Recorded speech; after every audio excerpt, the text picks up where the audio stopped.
Hello, my name is Marcus. I'm the compiler of a collection of therapy quotes entitled 1001 Windmills of the Mind, a collection of quotes taken from what's often called the psychodynamic or the psychoanalytic perspective, which long ago, as I understand it, was referred to by some as philosophical medicine or narrative medicine, helping one to be their own story doctor, helping one to use narrative medicine to heal themselves. So the basic concept, as I understand it, is that when there's something that's repressed about ourselves and we can make it conscious, then it's like Hermes flying across. The unconscious becomes conscious. Now the repressed means something about ourselves was oppressed. Now it's coming into our consciousness, so we're getting more of the self. When we get more of the self, we have more sense of self, we make more sense. Kristen Wilson says, if you're missing that kind of sense of self, her line is, if you're not in your body, you're not making sense, literally. And then it's disembodied discourse that causes all of these confusions and problems and misunderstandings. Because with this, see, the issue is, in normal development, we develop a sort of a sense of self, and then our feelings animate, and we feel embodied. Okay? I feel, therefore I am. So the image of the animation of our feelings is the sun, or the golden ball, radiant. So in the Disney film Inside Out, it's represented by the characters joy and sadness. And with the trauma, they got zooped away. Okay? In the myth of Miss Core, Demeter and Persephone myth, Earth opened up, Miss Core got pulled down into the underworld. Okay? If there's babies and children lost in the forest, something pure like that, getting lost, similar idea. Okay? Something animate, like a pure, innocent, animated, or vibrant for the feelings. When these things get lost or disappear, that's an image for repression. And the idea that I think the idea is that if the byproduct of repression is that the feelings kind of it doesn't vibrate anymore. It just kind of like stops vibrating, then we feel stuck or something. Like we feel where's the aliveness or something. So we feel flat or numb or wooden. So the carpenter guy, the story, he took a block of wood and then carved out this little boy and then was like praying for the boy to come to life. That's an image that the reader of the story might say, yeah, I want to feel more alive. I get what he's talking about. I feel kind of flat or something. Another one was the Velveteen Rabbit story. So the reader of the story can maybe relate to the rabbit saying, I want to be alive. What does it mean to be real? I want to feel real. I want to all this. Now, the common image is the emotionality is frozen, turned, okay, or emotional. Jeanette Paris calls it emotional hypothermia. In the sitcom Many Loves with Dobie Gillis, the shrink referred to one of the characters as having emotional catatonia due to his prenatal trauma, which made him so sensitive. But the jargon is alexithymia, no words for feelings, because we're the feelings, right? So if we don't have access to our feelings, if we're numbed with our feelings, then we don't feel our embodiment. And that's the issue. If we don't feel embodied, if we don't feel present to ourselves, if we're not connected to ourselves, that means we're numb. That means we're sleepwalking through life, going through the motions of life. Life is passing me by. Okay? When does life begin? I feel like I'm living some kind of provisional life. Life's not supposed to be a dress rehearsal. So you're going through the motions of life, but your emotionality is frozen in the past. That's the so-called notorious split between the emotional development getting stunted, okay, stunted development, arrested development, developmental arrest, or like an emotional fixation at some early point. And then the other parts of the personality or the person can develop. So they can still get 10 medals in sports or 10 PhDs on the wall. Other things can develop. But Karen Horney, one of our mentors, puts it this way: we live to the extent that we feel. I try not to get anybody here. There's just this little brief window here where things are a little mellow. So I will see if I can do part of the video here. They don't have the AC on when there's no event here. Let's see how it goes here. Yeah, let's show you the view here. Yeah, so we may get some traffic jams here, and I don't know if we'll get any birds this time.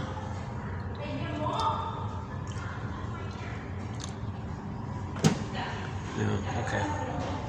Lots of tourists and things.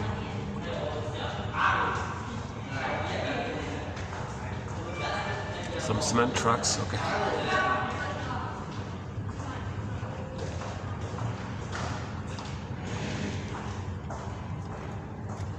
Yeah, so it's puzzling like that, right? People still get 10 PhDs, they're professors, scientists, and all this, but they're kind of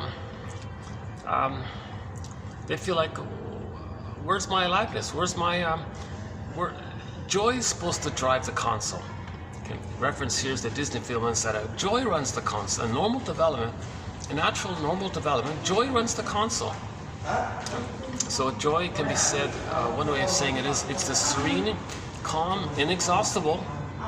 Okay, Heraclitus, I think he said, somebody quoted him as saying, the soul is its own source of unfolding, inexhaustible fullness. Now you're in your body of being, your beingness. I feel therefore I am. So if you have your beingness, and the radiance comes, that's the joy. Now the joy is in normal development. Embedded within this is that the person has a conscious recognition of their uniqueness through which they express. Okay. So when we express our uniqueness, everything in nature is unique, right? The Great Spirit makes everything unique a little bit. But with humans, to express this uniqueness, we need a consciousness of it. We need a conscious ego. And through that consciousness and the recognition of our uniqueness, and we express it through the consciousness, the joy character is the emotion that's behind it all. So then we're loving life, enjoying life, we make sense, we're in the present. Okay, and this is an outcome of normal development. Child feels safe with the mother to separate and get support to know himself. Age of 3, I'm okay, you're okay. Self-concept, that's whole, three-dimensional. The concept of others, realistically, personhood, and we're all people like this. So and we're all one family, there's one big, massive family.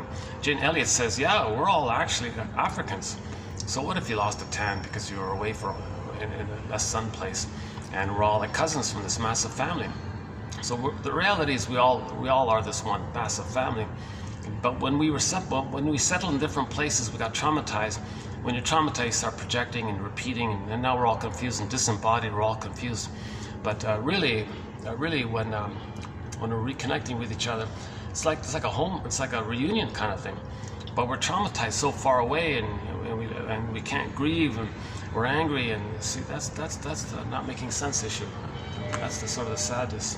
So that's why we need the storytellers, shrinks, okay, interpretive literature, poetry, philosophers. All these guys, they're soul doctors, right?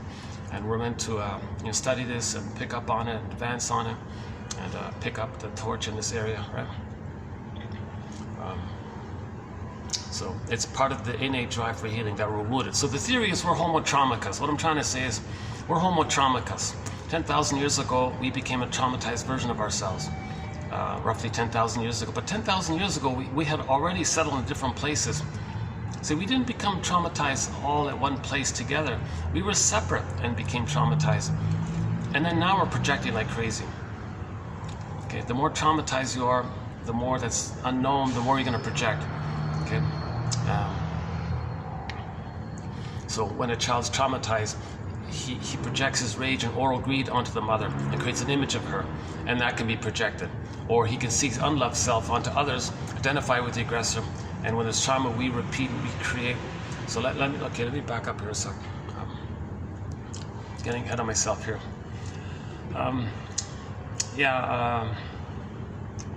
This is actually my second take, to tell you the truth. I did this already, and I got a little too disorganized. So, okay, let me redo this. This is my take two, to tell you the truth. But now it's already getting dark here. So, So as I was mentioning in the take one, which I just deleted, I've only got 2 hours of storage due to tech issues. So this will be a 2-hour video.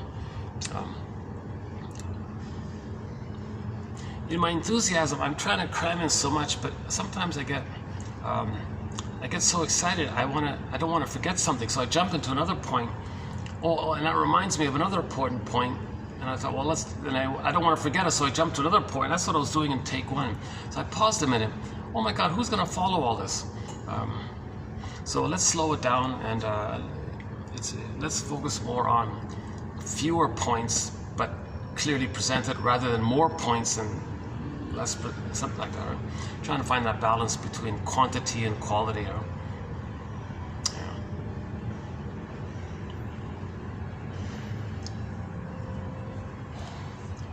Okay, we're talking about attachment trauma, relational trauma, interpersonal trauma. Baby has some kind of painful interaction with the mother. She's misattuned, malattuned, doesn't get it. Baby, for his self, he has needs. Mother doesn't get his needs. Mother becomes misattuned to his needs.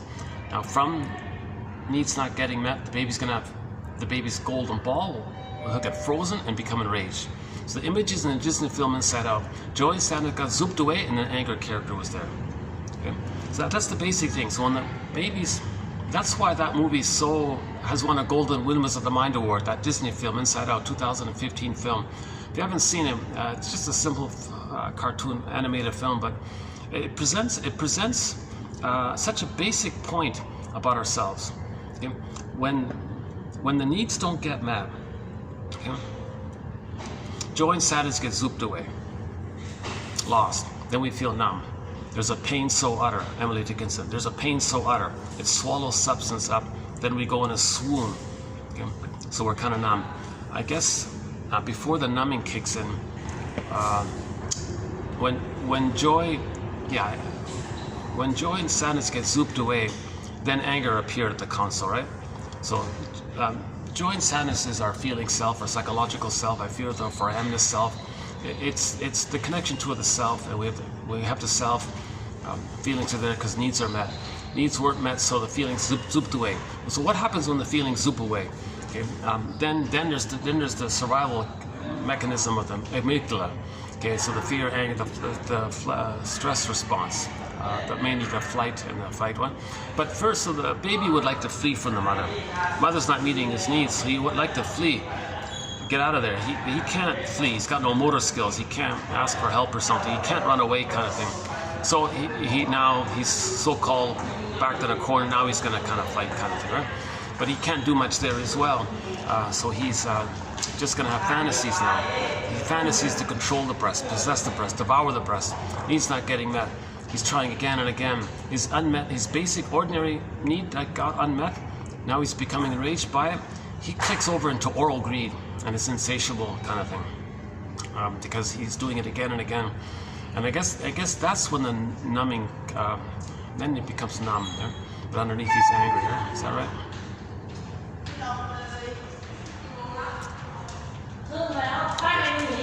Maybe changing shifts or something. Yeah, I guess it is approaching dinner time around here. That's too bad about my first take. It wasn't bad. Actually, no, maybe I can try that other end. Yeah, let's try that other end. Hold on a second.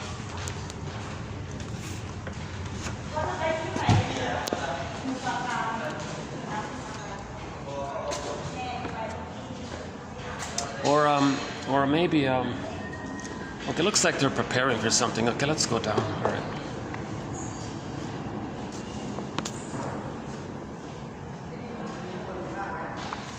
Plus it's baking up here. Yeah, I got no AC here.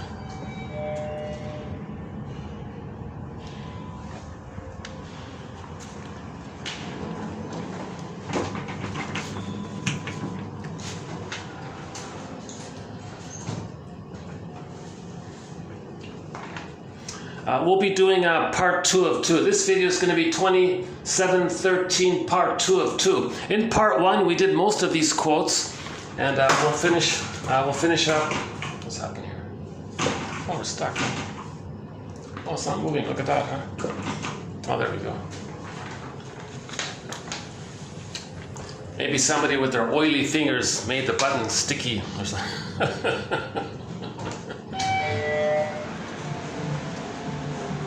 Okay, let's just go back here.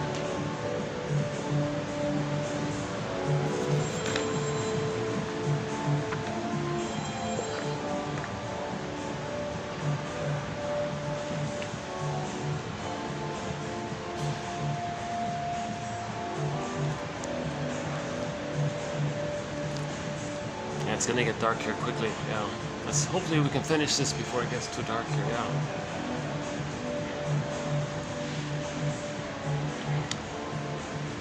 Yeah, Disney film Inside Out. Right? Let's just stick to the basic idea. So, needs unmet, feelings zoop away, joy, sadness zoop away, anger is at the console. Anger is the reactivity of where my needs aren't being met. Baby has needs. Let's get his needs met. Oh my God. He freezes up inside. And there's an anger there. He's frozen and angry, I guess. Inside, that's why he's angry, because he's frozen inside or something. He wants his gold. So we're angry because we lost the golden ball. We're angry because we lost the attachment. Baby had a need for a safe attachment. Didn't get the safe attachment. Joy, sadness, zooped away, numb, angry. This whole area, right? So anger is about not getting the secure attachment. Okay, the connection with the mother, the positive maternal experience, the maternal holding environment. Okay, the reverie, the attunement, that kind of interaction that the baby needs. All that's missing. Okay, joy and sadness zooped away. Okay, repressed, numb, and I guess there's numbness, and then there's anger in reaction to that. Trying to get the needs, to get the golden ball back, then we don't feel numb anymore. Right? Yeah, that might be it, right? Okay. Okay. So.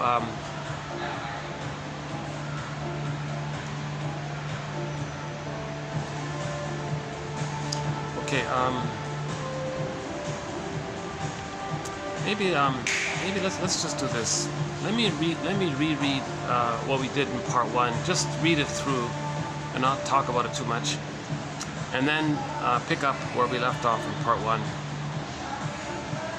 So the basic premise is, if our emotions are frozen in the past, the interaction that caused it creates a record, like an intrapsychic record, like a recording, like a song on a vinyl music disc record. And in new situations, because of the repetition compulsion, and because of the trauma being in a state of timelessness in the emotional realm that early on, where the present is still the past, all time is that time. See, so they transfer that interaction that caused the unfinished business with the mother, the problem with the mother, the trauma with the mother, interpersonal trauma with the mother, the relational trauma with the mother that caused the freezing. The pain clicks in the repetition compulsion. Cry for love. No, mother, I have needs. No, mother, my feelings are about my needs not getting met. Now you're going to ignore my feelings. You're ignoring my feelings. And double insult. I had these needs. You ignored it. I'm telling you with my feelings, and you're ignoring that. Oh, he's okay. Joy and sadness, frozen, numb, angry. Okay, organism, repeat, try again. He's going to keep on repeating and repeating. But the problem is there is time. In the new situation, he's going to just recreate it like a theater thing, and then transfer that past into the present using others, like a psychodrama kind of thing. And either he'll play himself and find others to reject him the way he was rejected, or he becomes the shamer, sees himself onto others, plays the mother who shames him, too painful, see himself onto others and shame them, to replay how the mother shamed them. So that's why we're not making sense. Okay, Kirsten Wilson says, yeah, if you're not in your body, no, you're not making sense. Literally.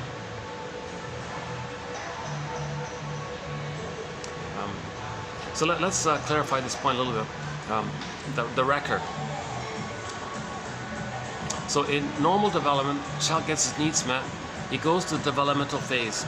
4 to 5 months, safety, hatches out. World is more oyster phase. Up to 18 months, the grandiosity, egocentricity dissipates. The now voyager phase, the rapprochement phase, where he's a little more like an explorer kind of thing, communicative matching, little improv, learning about himself. Age 3, okay, all the memories of the mother providing his appropriate developmental needs during those 3 blocks of time. Okay, birth to 4 to 5 months, egg, 4 to 5 months to 18, Superman, 18 to 36, now Voyager. Those kind of 3 blocks of time, he had different kind of needs, right? In the egg needs, he needed symbiosis, merging, attunement, extended paradise, unico mystica, the safety, and that kind of let the music play on kind of thing, right? 4 to 5 months, he hatches out, motor skills, still thinks he's egocentricity, runs around, thinks he owns everything. The world is my oyster. Enter that obnoxious song, everybody wants to rule the world. No, nonsense. No, not all babies are traumatized before 18 months. That song is in reference to trauma before 18 months, where the child thought he ruled everything, owned everything. The world is my oyster, right? And then, so the mother's not supposed to rebuff him during that time. Of course, the mother's got to provide the egg first for him to hatch out of. If he doesn't even get the egg, oh my God, now you're getting into bully patterns and Iago patterns and all these nihilistic, very negative personality patterns from there.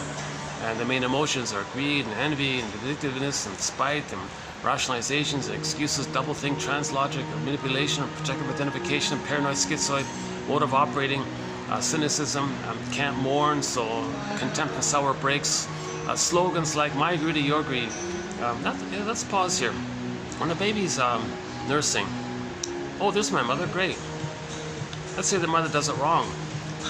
He's first scared, then that overwhelms quickly. Now he's angry. The anger gets too much. Then to know that he's angry, so much excitation, he tricks himself to not know that he's angry. So he attributes his anger onto the mother concept. He says the mother's angry. Now he's angry, but the trick is to not be aware of it. So to not be aware of it, although he is angry, he'll say the mother's angry. That tricks him to not be aware of it. It's called projection. Okay, so now that anger becomes rage eventually. Also, likewise, he is enraged, but he'll just say the mother's enraged. Now his unmet need turned into oral greed. Again, likewise, he has it. Okay, he feels like the enraged, hungry wolf, but he doesn't want to know it. That's called greed. Huh? So he projects it. No, the mother's an enraged, devouring, hungry wolf monster wants to eat me. So the which one eat me?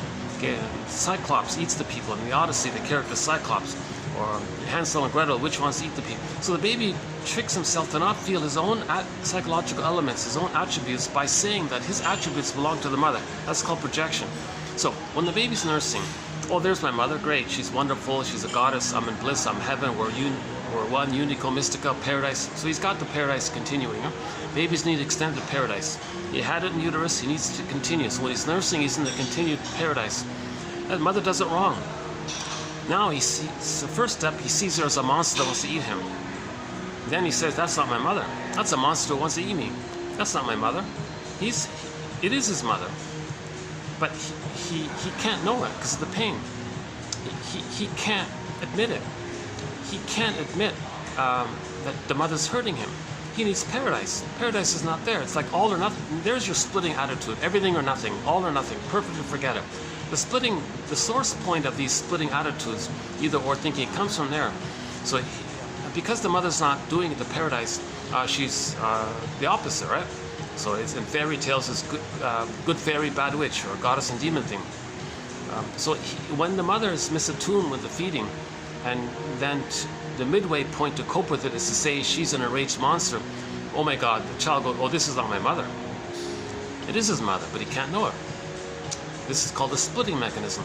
So this whole time, when he's relating to the frustrating breast mother, first mother is the breast mother, okay, then it's kind of like it's repressed and it's layered over with the hallucination of a goddess. So he'll compensate with like a delusional, hallucinatory, like the guy in the desert who hallucinates an oasis, maybe something like that. He hallucinates the needed good breast. Oh, there's my mother, the hallucination.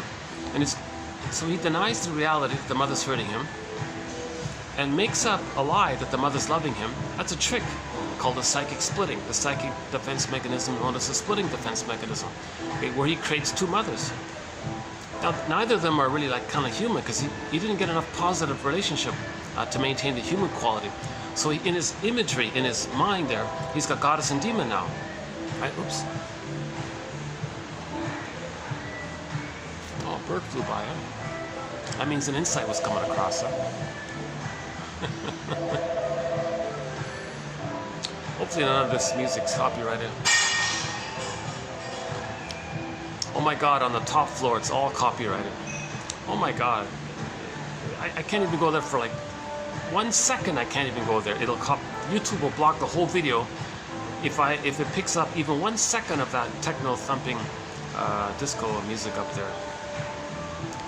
Must be all copyrighted up there for some reason. so far, I think this stuff is okay.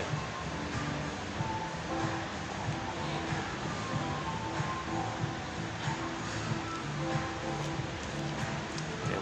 So the lighting's gonna go up pretty quickly here. Yeah.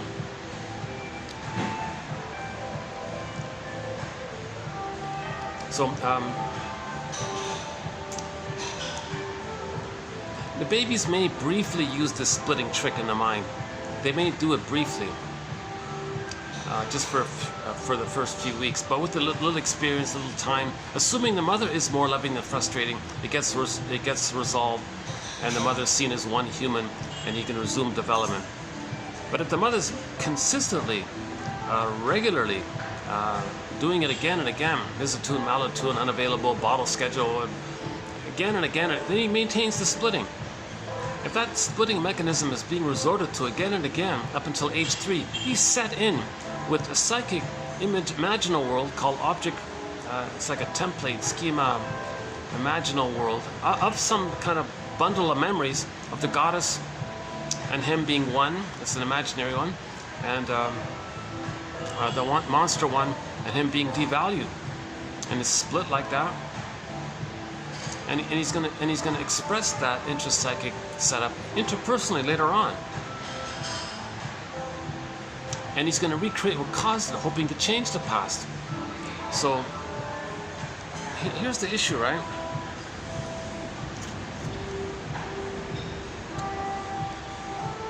What was first interpersonal becomes intrapsychic, that is structured. And what is then intrapsychic is expressed interpersonally. What is at first interpersonal becomes structured as the enduring organization of the mind. That is, it becomes intrapsychic. The enduring organization of the mind. That is, it becomes intrapsychic. But then, what has become intrapsychic once again becomes expressed in the interpersonal situation. It as above, so below, and then inside out. So we study all this kind of thing. That's what psychoanalysis is about. All object relations theory is the study of the internalization of this interpersonal relationship. If the interpersonal relationship is all convoluted and disorganized and traumatic and painful and anxious, avoidant, and he records all that, and it's set in there, he goes through life as the template to see the world. The breast mother was the first world for the baby. He creates a recording of it and then sees the rest of the world through that original experience. Because he's stuck there. He didn't feel safe to graduate. Rick Emmett said close the chapter on that book and then go to the next chapter. He's still stuck in that first chapter kind of thing. Well, yeah, in my earlier version of that, in my take 1, I talk about Rick Emmett, a recent interview I saw. He did a very good interview recently, about 2 weeks ago, I guess. So that'd be 2023, roughly. What is it? October something, early October, I guess. About an hour interview. Yeah. Okay, let's not redo that one. Yeah, that's funny. I made some. I talked about it a fair bit, didn't I? Yeah.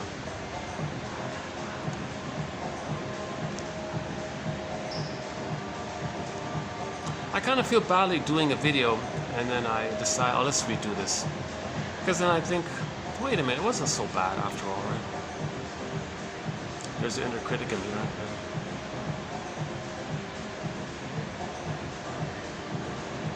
I want to feel that the quality of my videos is getting a little better and better.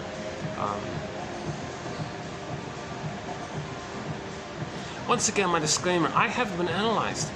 I haven't done the therapy process. I haven't done it. I'd like to. If I had the funds, I'd be on the next flight.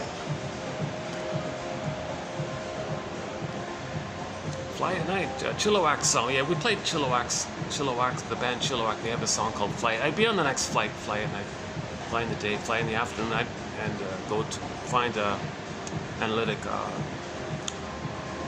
therapist to have the ability to really make the links more conscious and feel safe to do so. And with the caring, empathetic witness, I'd feel safe to let feelings come in. That's the therapy journey, right? And then you remember all that experience and becomes set in you, and you continue with that, right, on your own. So that's really something I'd love to do.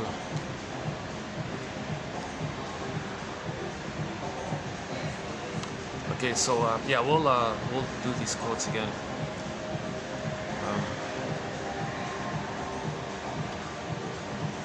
So first 4 to 5 months, the baby needs paradise. Just mother infant dual unity. Mother's attuned, meets the baby's needs automatically, just in time, right on time. Let the music play. It's smooth, it's rhythmic. Some people say it's kind of has like a musical underpinning to it. Okay, like in the uterus, so baby, cord, placenta, mother, placenta, cord, baby, A, B, C, do, re, mi, 1, 2, 3, and it kind of flowed. It was smooth like this. Baby was relaxed, eyes closed, floating around in the water, amniotic water, oceanic feeling. It's an infantile, blissful feeling that he's a little god kind of thing, right? So he's in the Garden of Eden, they say, because he has his golden ball, needs automatically met, safe, warm, floating around, thinking, thinking that everything is for him, about him, serves him, takes care of him, food sent down automatically, waste elimination metabolized automatically, and it's all just him in there. The baby may even think that the whole thing around him is just there for him, and he's the center of it all. So he may think, oh my God, is he like the God in his own universe? He's like the center of the universe? Or maybe he's the whole universe. Maybe the whole thing is him. Or maybe he's like a magical character, and everything responds to his magical omnipotence of thought. Little sensational needs gets met. Okay, magical thinking, unconditional hallucinatory omnipotence. So there's your magical thinking, and that his wishes and needs get met automatically. They should get. That's what takes place, kind of thing. So he feels kind of magical and powerful. He's got his golden ball. He's alive. He's enjoying the present, assuming once again that he didn't freeze up in some kind of prior time in the uterus, where he experienced some kind of prenatal trauma, and then experienced emotional catatonia back then, and then is numb that time. Assuming that didn't take place, assuming the womb is welcoming womb, okay, not too much stress coming down the cord from the mother, etc.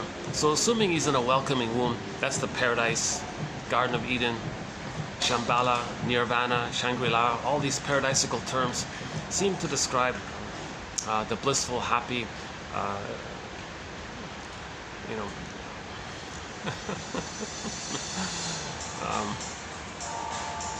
I guess we get a glimpse of it when people on the honeymoon phase of marriage, they're like wide-eyed and like, we're one, love conquers all, we can do everything together, you're the one, we found each other, they're blissful, they're happy, they can do anything. They kind of revive some of that symbiosis. The two of them are re-triggering a lot of that chemistry with the mother, with each other, because the partner reminds them of the mother, maybe another partner reminds them of the mother, and they're back in that place for a while.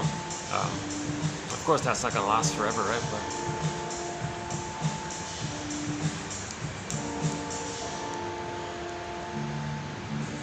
so I guess what, so the baby needs the extended paradise. So when he's born and he latches on, and mother meets the baby's needs, let the music play on, sings Barry White. So baby, nerves, mother, nerves. There's a nerve line between the two, and that sends the signals to the mother. She picks up the signals, understands the signals. She has her motherly life force, maternal response to the signals, and it continues. Let the music play on. Baby, nerve line, mother, back to the nerve line, baby seen, baby soothed, baby accepted, baby message, mother received. Here I am, baby. Oh, mother saw me, she soothed me, she heard me, she felt me, she recognized me, she accepts me, she saw who I am. Oh wow, and he's laying down these neural networking. And this goes on and on. This is the positive maternal experience, extended paradise. So he's still in Nirvana. He's still in the Shambhala and Shangri-La. He's still in these paradisical Garden of Eden places, right? Then he got emotionally fed, so to speak. Needs got met. So he felt, so the golden ball's still there. He still got his feelings, right? Now needs got met. He's got his feelings. He felt safe. He feels safe enough. Developmental timing is that the maturational developmental timing that's set in is that roughly at 4 to 5 months, he's now going to hatch, metaphorically hatch, develop his sense of self, concept of himself, out of that blurred thing that was going on between the mother and the child and the mother, and this just oneness thing. Out of this oneness thing, out of that hatches out a self concept. Now he's separating from the mother. He's separating out of the mother-infant dual unity. He's getting a self concept. He starts to hatch out at 4 to 5 months on average. Now he's recognizing he's individuating. Well, he separates and individuates. So first he's sort of mainly separating, and as he's separating, it's a gradual thing. He's starting to individuate. It's kind of like a dual thing. So from 4 to 5 months to 18 months, he's starting to be him separate from the mother. Now the primal, but the idea of him being that it's all about him is still there. That developmental milestone resolves at 18 months. That's a funny thing, right? So at 4 to 5 months he hatches out, but he still thinks he's a little god. Right? He still thinks it's all about him. That's the world is my oyster phase. He rules the world. He owns everything. So in other words, if there were like a 7-month-old little kid running around here, right? He would think that it's all his. He would run around, throw the pillows, jump up and down. He would think it's all mine. He's just playing. And he doesn't recognize the rights or feelings of others too much. And so he might break things or something. The role of the mother, maybe is to tolerate it, but maybe just gently distract him so he doesn't hurt himself. But don't rebuff him for it. Like, don't hurt him for that. Because then he'll be frozen there. And be stuck there. And when you're stuck at the place that when you're stuck, later on you're just going to reorchestrate it and get stuck back again, reorchestrate, and then you're not making sense because now you're dwelling in the past, lingering in the past. Okay, the present is to replay the past, and you're stuck. So you don't want to rebuff the baby or the young junior toddler during this time. Right? So 4 to 5 months to 18 months, he's running around, throwing the pillows around or whatever, and he thinks it's all mine. He's in a happy place. So he's got his golden ball. He thinks he's a little god. Okay, and he thinks the world is his oyster. Let him have that phase, right?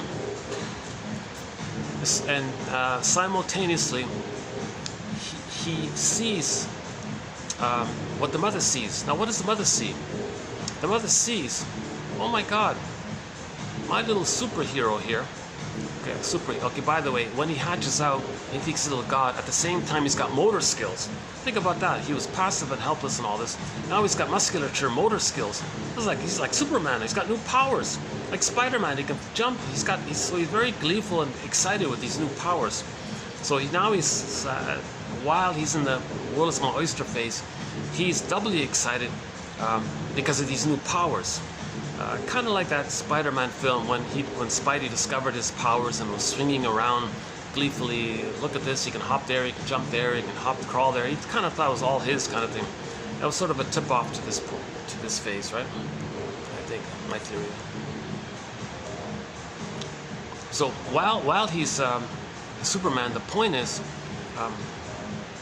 the mother goes, oh my God, my child thinks he's Superman, but wait a minute, he's a unique Superman. He's unique. Okay, nature's greatest miracle. Never in all of history was there ever any person like her child. She's thinking. She's not like a carbon copy of her or the husband.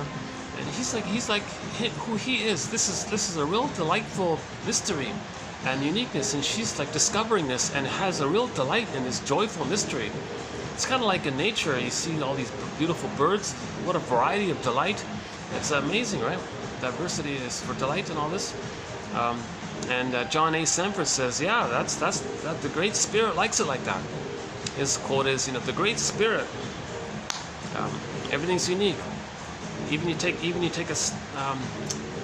like you pluck a stem from a tree, every leaf on that stem is unique. Everything in nature is unique, huh? We kind of love that, and we love that kind of thing, and we love the expression of that uniqueness. Hence, we love our pets. We love pets because they're expressing who they're meant to be. Like they're fully become what they're meant to be, right? And all this.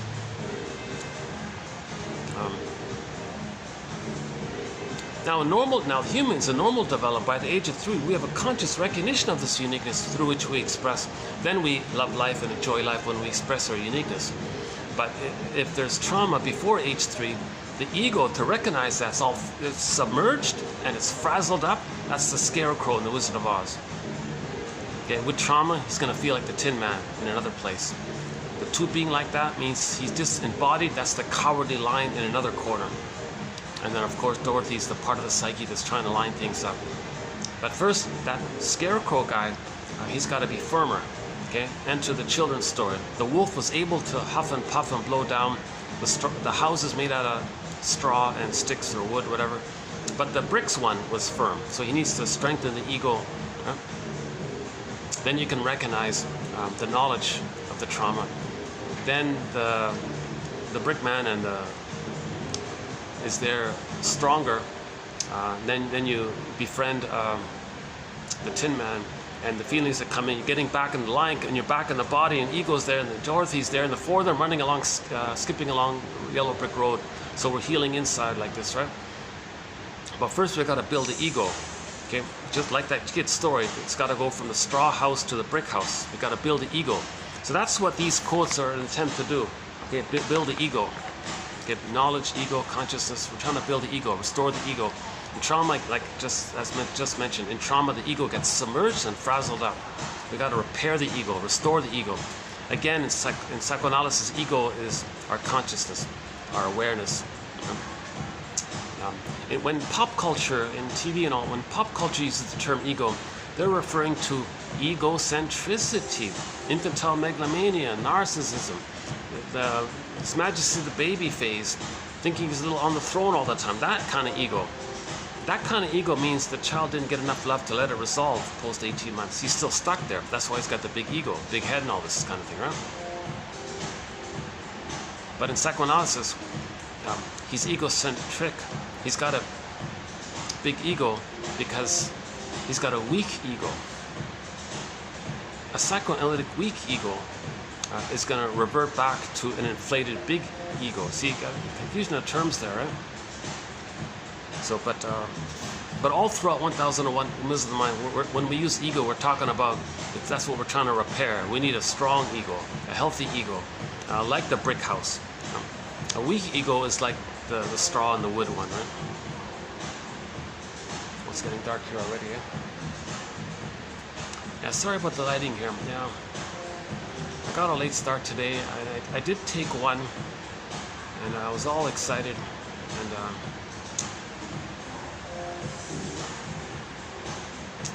I thought, let me redo this. I thought, let me redo this. I don't know why I got a little impulsive, you know. Maybe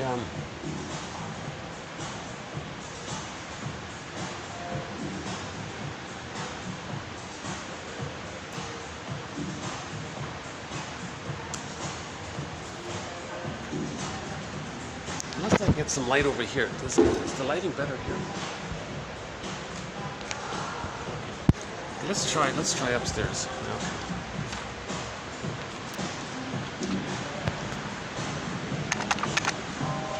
Okay.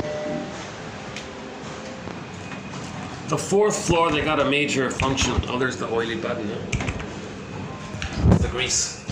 That's the grease button. That's my theory. That button there, it's hard to get it clicked in because there's so much oil in there.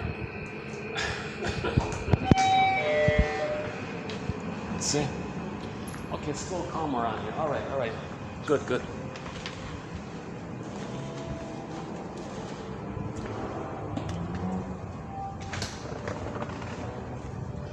Oh, this is rare. Yeah. Okay.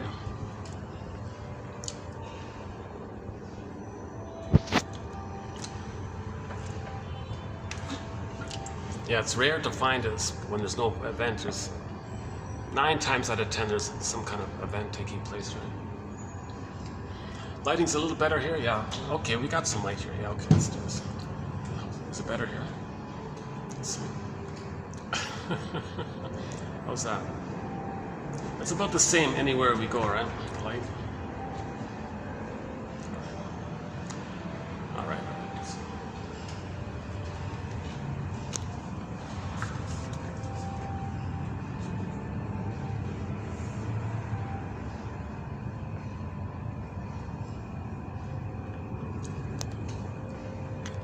So let's just finish up this, the baby's developmental needs. What does the baby need, right? He needs paradise, reverie, attunement, the flow, let the music play on. Needs met automatically, still in paradise, no interruptions, no separations, mother-infant dual unity. The nursing is based on the baby's needs, not on some kind of schedule or some kind of, and barring emergencies, the bottle shouldn't be there. It should be natural and all this, right? Because the nerve endings in the nipple to the breast to the mother line up with the nerve endings in the child's mucosal nerves, they said, and the whole line, there's like a cable there, there's a line there. Analogous to the cord in the uterus, there's like a line there, and that preserves the rapport in the music. Actually, funny thing about music, I just last night heard a clip, a portion of the authors of a book talked about people with the schizoid pattern.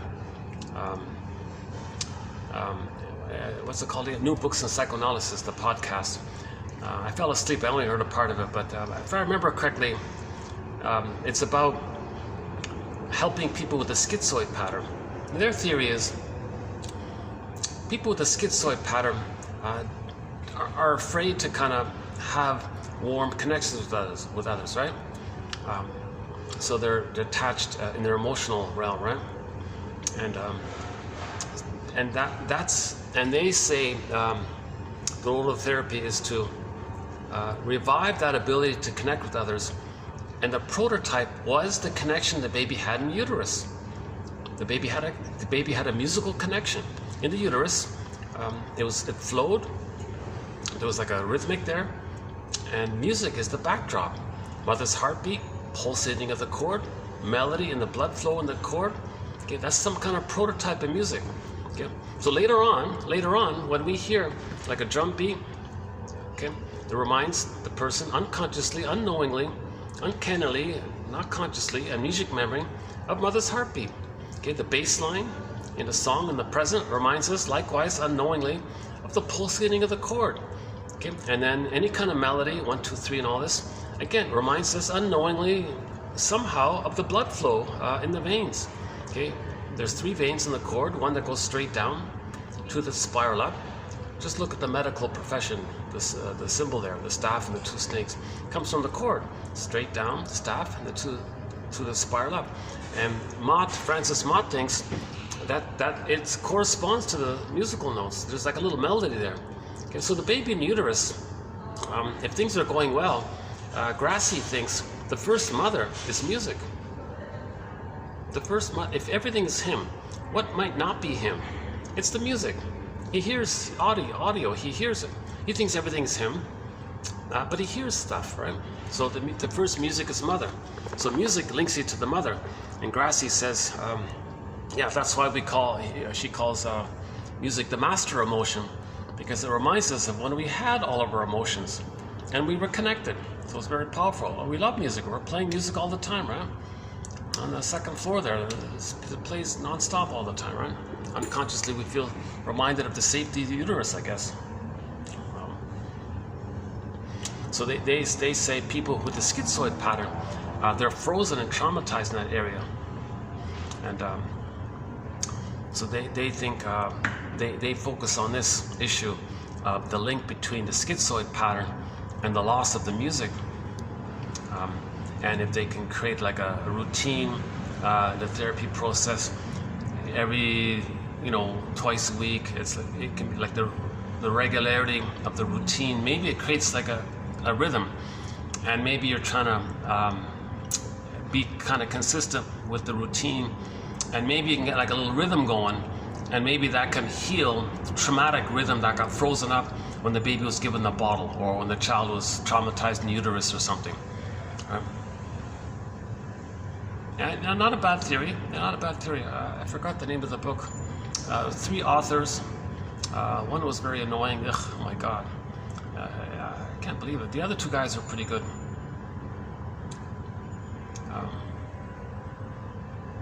Yeah, I'll finish it. So I'll listen to the rest of it. And yeah, they're saying that people who are detached like this, if some con man comes along like a self-help cult guru or something, he'll appeal to that. Oh, join our little cult-like thing or whatever, and we'll give you some rhythm and regularity and all this. So it's funny that book came out. Yeah, it's funny that they're talking about this, because I was talking about this a few months ago with the Grassi and Francis Mott and all this psychoanalysis of music. We got some very good quotes in there about the psychoanalysis of music. It's part of our thread on the psychoanalysis of art. Still undeveloped, but we're getting there. We're getting there.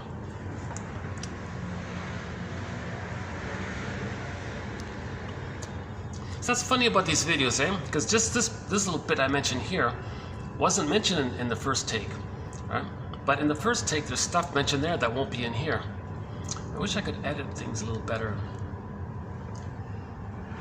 and pick out the best of the various takes. Ah, Jesus. Okay, how's the lighting's getting? We're losing the lighting here, eh? Is that better? Oh, hang on. That's a little better, right? Okay, that's a little better, right? Let's do this. Actually, if I move over there, it might even be better, right? Now let's keep this maximum distance from the staff over there. Okay. Okay. Baby's needs, right? Yeah. So he needs that music. If that music's broken, he may become schizoidal, emotionally schizoid. Masterson calls it the secret schizoid dilemma. So maybe Rick Emmett was referring to this, that he has the secret schizoid issue. Underneath all his charm and you know, rock star status and all this, he says deep within maybe there's like a emotional hiding kind of thing. Right? Yeah. Okay, so the baby needs the music play on, then he's going to relate to others. Baby and the mother relates through the music is there. Right? Oh yeah, back to the uterus for a minute. back to the uterus. There's a joke that says, we spend the first 9 months of life trying to get out of the womb, and the rest of our lives trying to get back in, right? As if there's trauma. But I've updated that joke. We need an extended paradise. So we spend the first 9 months getting out of the womb, and the rest of our lives trying to get that missing extended womb that we're supposed to get for the first 4 to 5 months, because a lot of people aren't getting it. Or they're getting it, but it's painful. We need a positive version of it.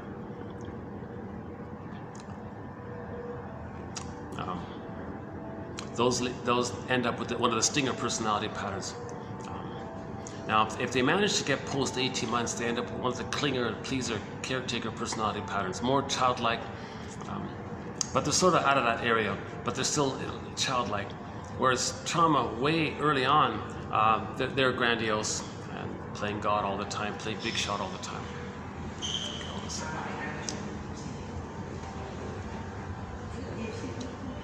Or maybe I can. One second, let's let these guys go pass by.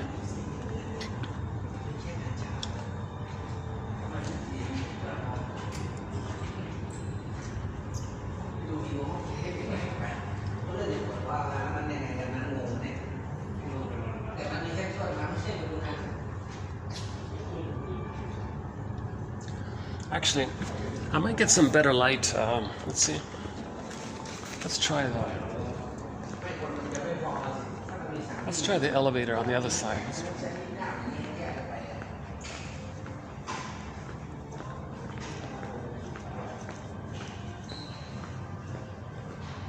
Nice place. Jeez, this is a nice, very nice restaurant here. My goodness, very, very elegant, very nice inside. Yeah.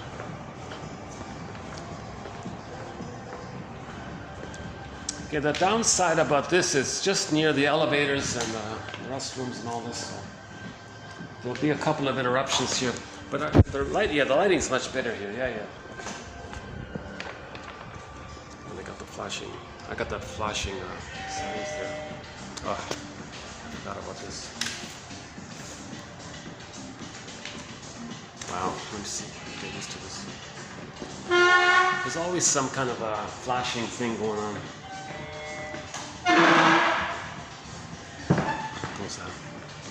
And I block? No, it's still there. How do I block that? Well, I guess if I sit here, I guess I can. Okay.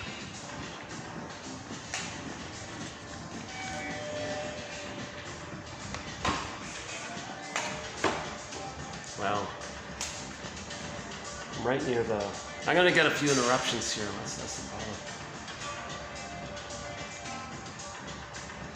But let's enjoy the light while we can. Okay, so we talked about the egg time, right? The extended paradise. But you know, I'm gonna, just as suspected. Either, yeah. Yeah, I can. Okay, this is, okay. All the staff, just the whole staff do their things around here. Okay, hold on a second.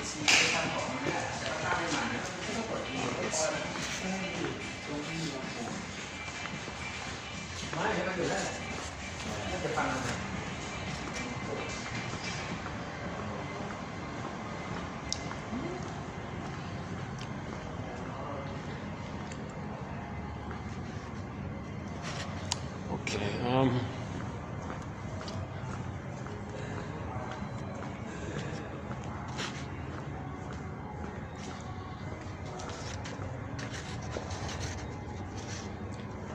don't know why I'm so fussy with the light. Let's try this for a bit.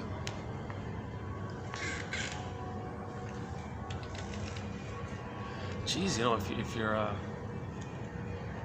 you have a nice, quiet, romantic meal, this is the place to do it. Jeez, yeah, it's nice in there, you know.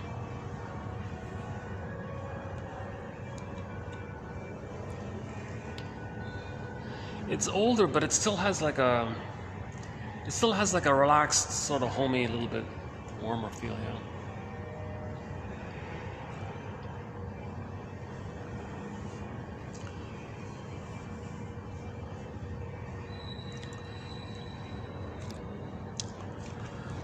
Yeah, so let's say the child gets his paradise for the first 4 to 5 months, starts to hatch out, and then the Superman phase, right? And he's not rebuffed, and he's getting some inklings that is unique through the mother's recognition of that. Because remember, how the mother treats the baby, the wiring gets laid in accordingly, and that becomes intrapsychic or structure, intrapsychic structure, the interpsychic structure. Baby needs normal structure, healthy structure, proper structure.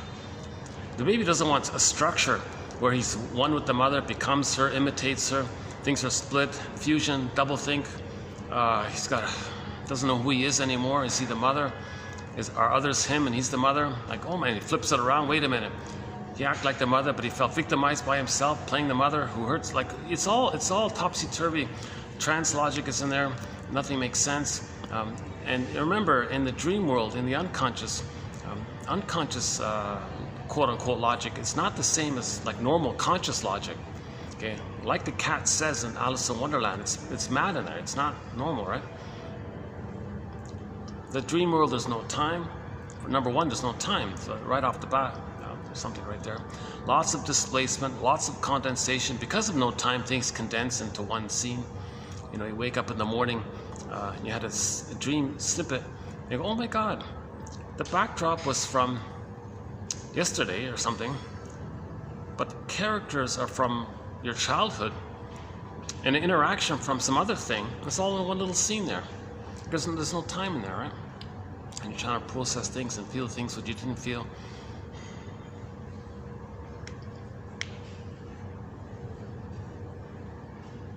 To get back into yourself, because if you feel more, you're getting back into yourself. See, the dream world we're trying to heal, right?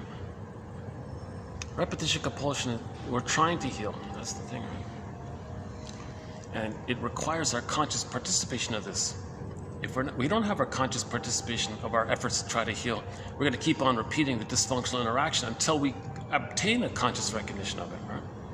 Projection, for example, is the means of bringing repressed material to consciousness. Repetition compulsion is like a staging means to know the interaction originally with the mother.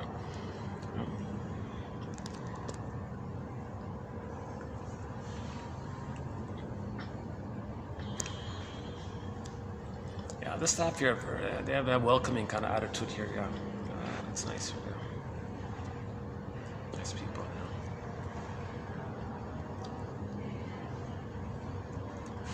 Yeah, they have like a bit of a niche here, right? Like there's a bit of a so-called feng shui, right? Like the way the angles and the lights, directions, furniture, how things are arranged, furniture is arranged. It does seem to affect like the flow and the movement of things. So-called feng shui issue, right? It's subtle, right? It's subtle, right? Like at home, you have an intuition. Let's angle the chair this way. Let's use these curtains like this, or let's have a carpet like this or something. And things kind of like move a little bit, right? It's so-called feng shui, right? I think these guys have this kind of a sense. I feel a little bit,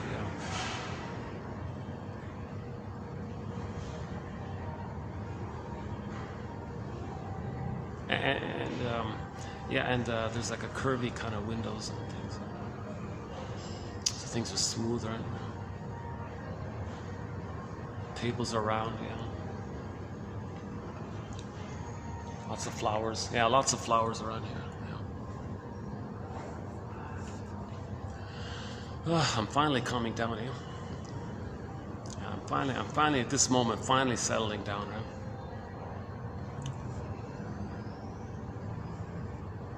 I'm just now thinking about that take one I did. I was talking a mile a minute because I just had the caffeine in me. I go, whoa. Okay, so let's say the child gets to 18 months and graduates to the next stage, so to speak. Then at 18 months, a huge developmental result takes place. Him thinking he's a little god, it's all about him, it's just him, everything's for him. Him thinking the solipsism, hollow mirrors, just for him.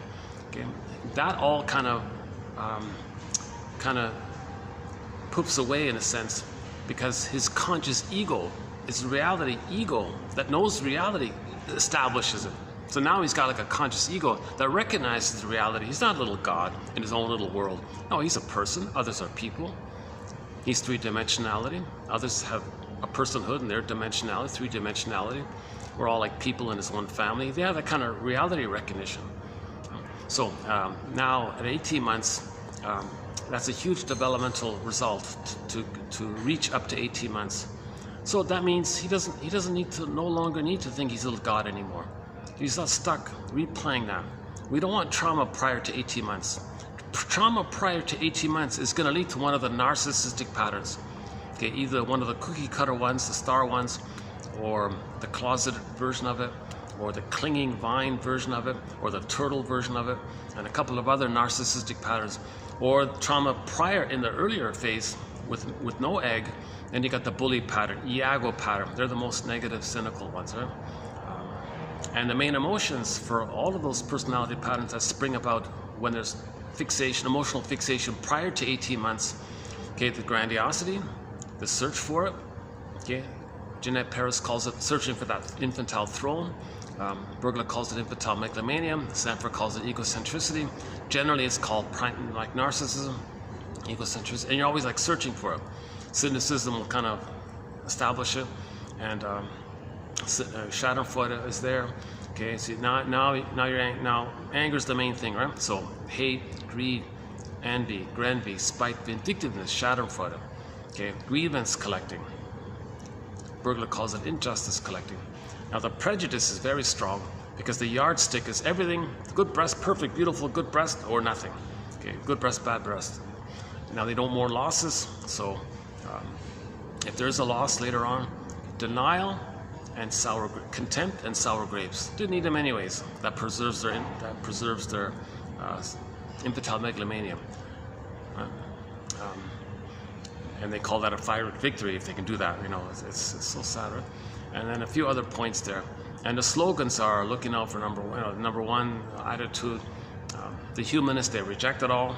Okay, feeling, sensitivity, trust, care, warmth, empathy, kindness. These things, they're cynical. They hate all that because it was hated in them. Okay. Now they're filled with envy because the baby believed mother hated his goodness. He identifies with her. The condition to have her or or have the fantasy that he's trying to be her or trying to be one with her in the effort to save her. He got to imitate her. But what did she do? She hated his goodness. So to be loyal to her, he's got to hate goodness in general. Interpersonal leads to the intrapsychic, which then gets expressed interpersonally. So the original interpersonal is that the mother hated the baby's goodness, intrapsychic. It then gets expressed interpersonally. So interpersonally, later on, he hates goodness. Mother hated his goodness, set in identification with the aggressor, loyalty to her, he hates goodness. That's called envy. Okay? Again, that's a key point here, right? Okay, object, okay. Psychic structure refers to an enduring organization of psychological elements. The development of the mental structures we call the self and object representations takes place in the context of the primary caretaking relationship, as well as in the context of built-in schedules of maturation. What was first interpersonal becomes intrapsychic.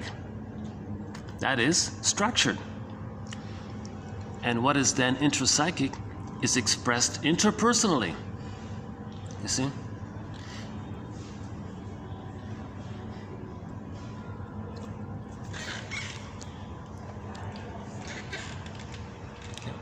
So it expresses interpersonally. So he's going to hate goodness because the mother hated his goodness. It then expresses itself later on interpersonally with others. He's going to hate goodness. So the stinger personality patterns have immense envy. Okay? Hatred of the good. That's their loyalty to the mother who hated their goodness. Again, all babies must attach to the mother, but he's got no good mother. So the next best thing is to imitate the painful mother. Okay, but it's too painful to hurt himself, though his mother hurt him, so he sees himself onto others, and then to hurt himself, to be loyal to the mother, to not feel the pain of that, he's got to see himself onto others. So he'll shame others the way his mother shamed him. See, that's why they're called the stinger personality patterns, because they're hurting others, and to replay how the mother hurt them. And so the main emotions are all like hate, greed, envy, and all this, right? So empathy, tenderness, kindness, trust, affection, like all that, quote unquote, more human side of being human, they haven't developed it. They've given up on that. They don't know it. They didn't really quite get there. They're stuck in a prior place. So those are the stinger personality patterns. If they're traumatized before 18 months. Okay. And the mindset will be, well, I'm the infantile God, and my humanness I'll reject, I'll put onto others, they're no good. So the mindset will be, well, I'm okay, you're not okay. But when he says you're not okay, he's talking about himself, and he's got to replay the record of mother shaming him. But he's going to be the shaming mother who shames him. Too much pain, defense against that pain, to not be aware of the mother shaming him. He's got to see and project himself onto others, and to say others are not okay. Now he's still reliving the pain of mother hurting him when he hurts others, to replay the record. And it doesn't change the past. It doesn't. So that's why he's not making sense. But the purpose of this is to know how his mother treated him. You see, if the person observes what their pattern in the present, they know what happened originally. That's called the inferring mind doing this. So the non-reporting brain is sometimes called the inferring mind, or the puppet master, getting us to be aware of the past. Still my favorite example of this is that lady who wanted to have a baby, but said, no, wait a minute, let me go to a shrink first. So she went to the therapist guy and was trying to know herself and all this. Shrink said to the lady, you're letting me know what kind of childhood you had. What do you mean? You're letting me know what kind of mother you had and how it felt being with her. Go on. You're putting me in the role of you. You're acting like her. And I feel a tug and a pressure to maybe feel what maybe you felt with her.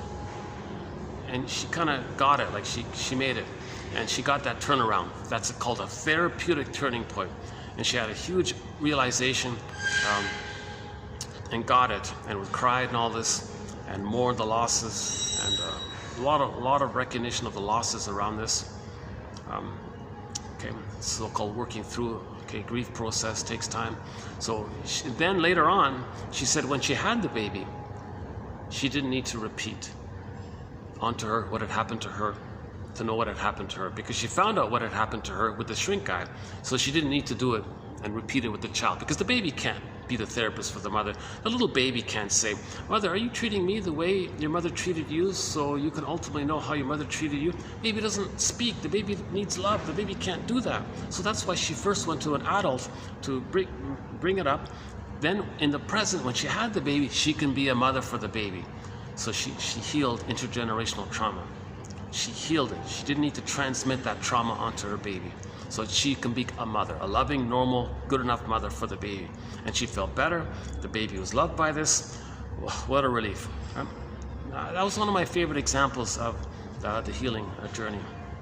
Because we recreate in the present the past to know the past. So we got to be conscious of it.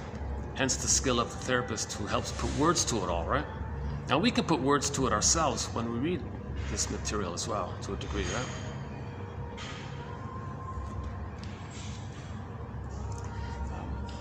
It's real nice and quiet here. Oh, that's nice. Okay, so let's say the baby. Oh yeah, I'm just noticing the SkyTrain. It's packed. It's packed with people. Everybody's standing, holding their handles.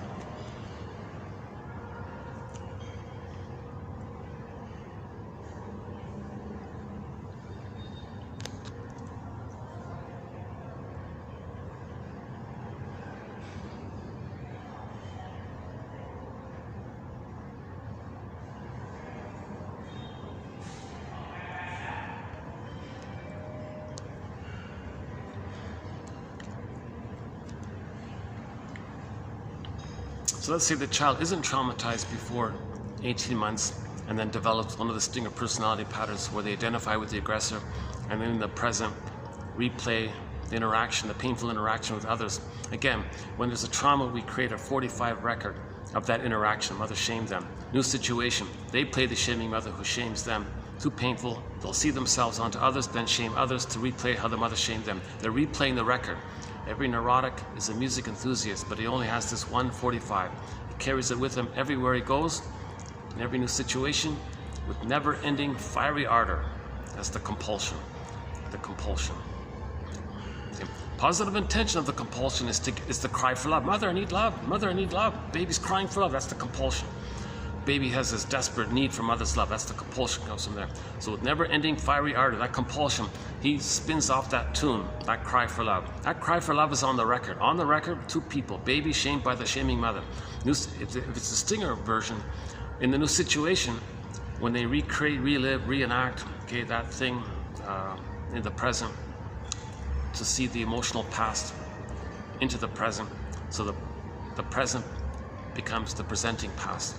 The present is recreated because of the pain we're feeling from the past.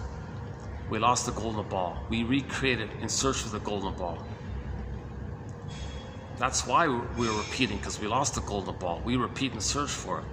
So in the new situation, we recreate like a theater thing. But when the stingers do it, the record says mother shamed them. New situation, I'm not going to feel that again. They are going to feel it again, but they got to deny it. So the trick is, see themselves onto others. Play the shaming mother and then shame others. That's them being loyal to the mother who shamed them. They just find someone else to play them. That's why the stinger personality patterns are so hurtful, and all this prejudice, scapegoating, all this harm is taking place by this. So if the mother treats the baby badly, he'll imitate her, find others to play him, he'll play her, shaming him, but see him onto others. Stinger personality pattern. Okay, and the stinger personality patterns have a lot of these kind of slogans like either be eaten, either or thinking, scapegoating, hunger. And we talked about this a bit in the recent videos, so let's not talk too much about it here this time. I want to see if we can finish these quotes here. And the next video, we got some more quotes from Aletha Horner, excellent author. I keep saying Aletha. Her name's Althea. Pardon me, Althea Horner. Some of her books have been digitized. Oh my God, please, yeah. got a lot of good material. We gotta get it digitized, you know.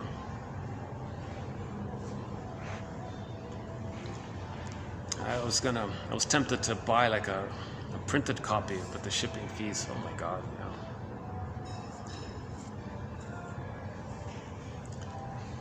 Yeah, she's got a book for therapists, like teaching therapists what she knows. That book hasn't been digitized. Oh, come on, that's probably her best book, you know.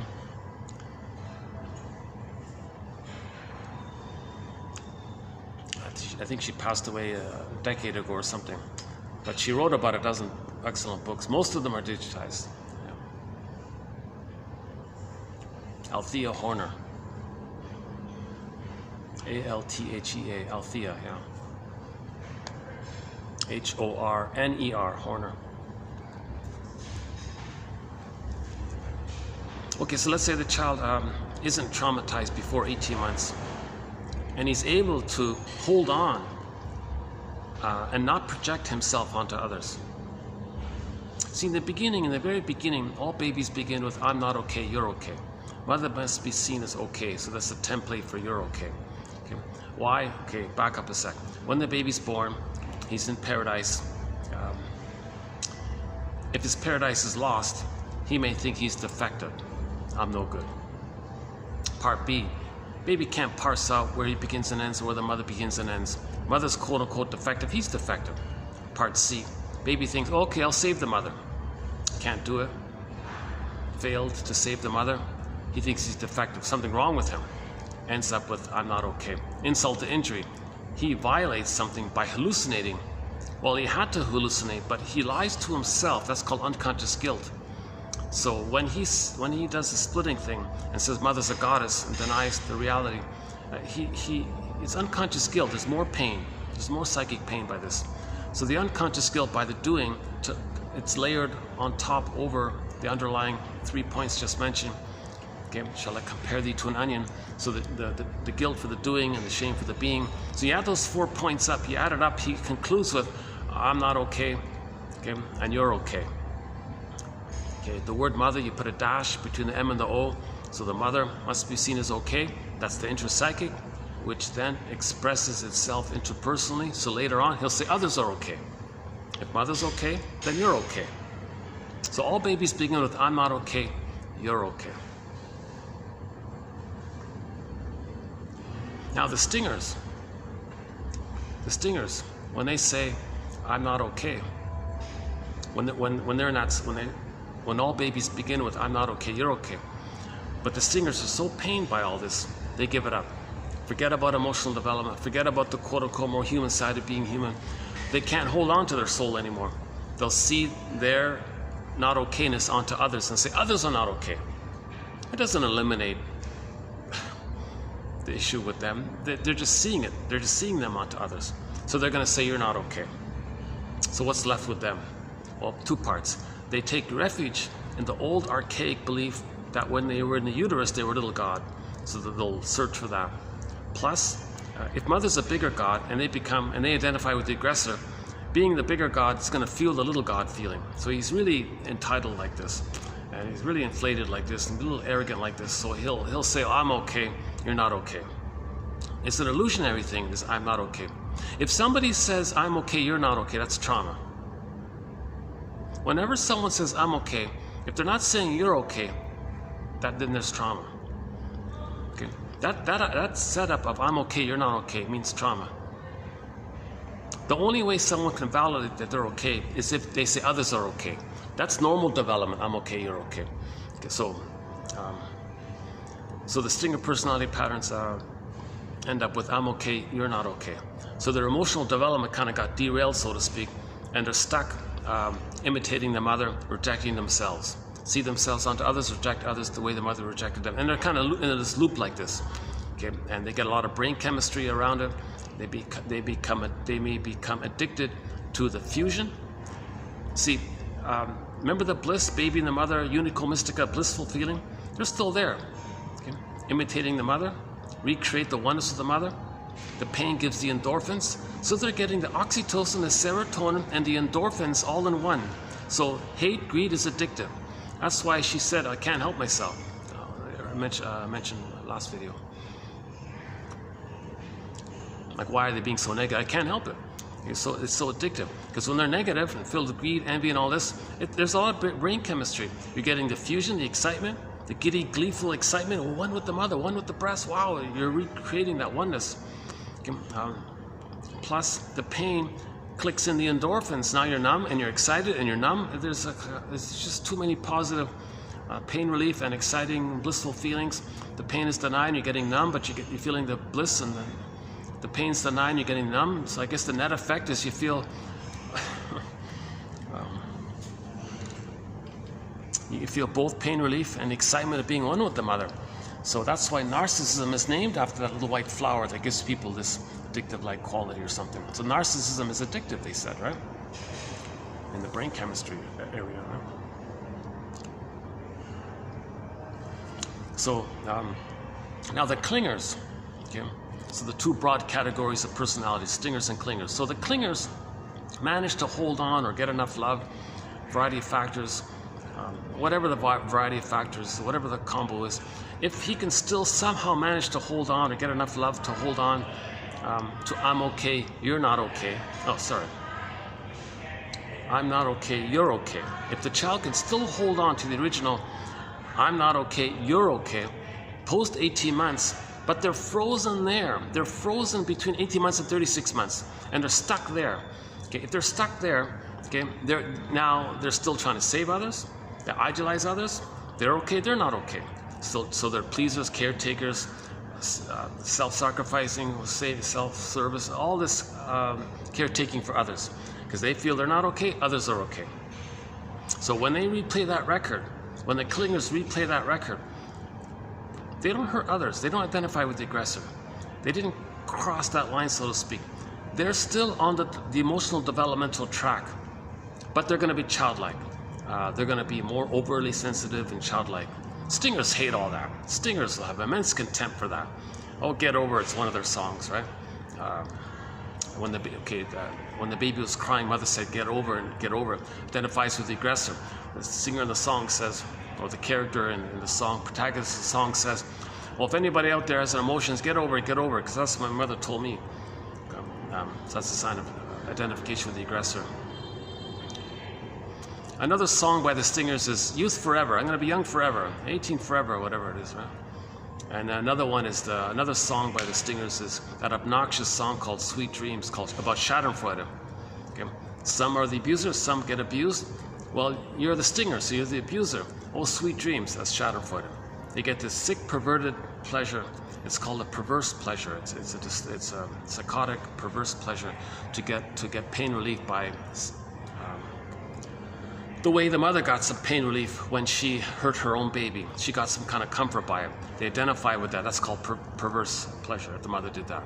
So a lot of mothers are abusing their power. A lot of mothers have immense trust and power. They're abusing it. They're exploiting the baby. They're abusing their power. That's an underappreciated point. A lot of people don't like this idea.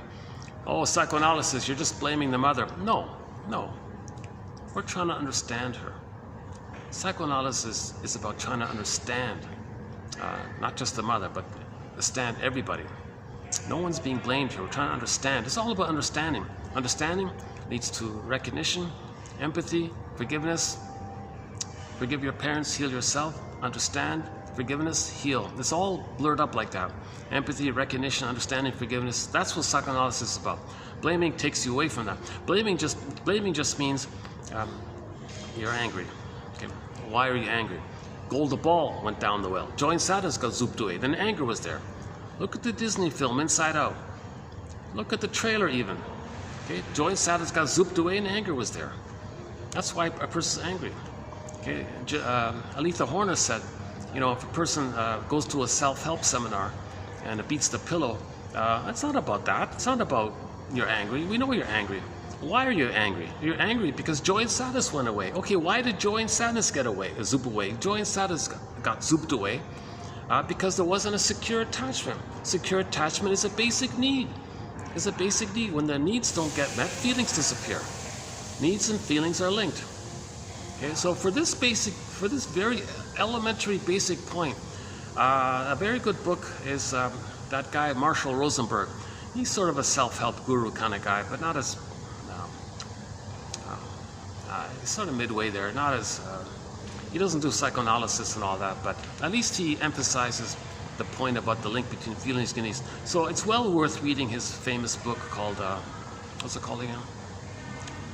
Language of Life, NVC. The guy's name is Rosenberg, first name Marshall. A popular book. That guy, amazing, eh? That's all he did. He built a whole self-help empire, just teaching people this one point. Can you believe it? Just making people aware that when you were a child you had needs. Did you know that? You had needs. I didn't know that. Did you know that when your needs weren't met, you had all these feelings? And there's a link there between feelings and needs? I didn't know that. A lot of people are surprised by this, you know. So he makes it clear in a friendly way and all this, right? And now his main thing is to make an I statement. So his self-help exercise is called OFNR, O-F-N-R. If you're triggered, that's the observation. O-F-N-R, observation, feelings, needs, request. So something in the present triggers you. Just observe it. It didn't cause you the pain. It just triggered the pain. So observe it. That's the O. Okay. Your friend didn't call you when they said they'd call. You said you'd call. I didn't hear the phone ring. That's observation. Okay. And it triggered. It brought up an old fear from childhood. Name that old fear from childhood. That old fear from childhood was you had a certain need. Name the need. Okay. Connection, to be seen, involvement, communication. Those weren't met, and you felt scared, sad, enraged, pain, upset, distressed, frantic. See if you can name some kind of those, and that's what's coming up. So the friend not returning or calling when they said that, called the observation, triggered up something in the past. So you share that. Okay, what you did reminded me of something, and so you're making an it's about you. You're making it about you and your past, and you're sharing that. Sees your friend, your intimacy, making I statements. So that, yeah. So you said you call at 5. I didn't get the phone ring. You know, I'll tell you the truth. It brought up some old memory in me, and you shared the memory that as a child had a need. Name the needs. Be specific. Name the feelings around that unmet need. Be specific, and share that information to the friend in the present. And then R, request. So that depending on the situation, the request is going to vary. He built a whole massive self-help empire just teaching OFNR. That's it. That one simple little acronym, O-F-N-R, OFNR. Observation, present, feelings and needs, past, and back to the present, R. That's it. And people spend thousands of dollars to go on these retreats for weeks and months just to learn that one little thing that can take 1 minute to teach you.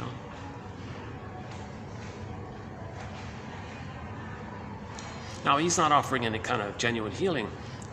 He's just, it's a self-help, so it's just making you feel better for the moment. It doesn't correct psychic structure or these kinds of things. Let's let these guys pass here. Hold on a second. Maybe while we're waiting, I can finish up this first quote here. Okay, again. Okay, psychic structure refers to an enduring organization of psychological elements. The development of the mental structures we call the self and object representations takes place in the context of the primary caretaking relationship, as well as in the context of built-in schedules for maturation.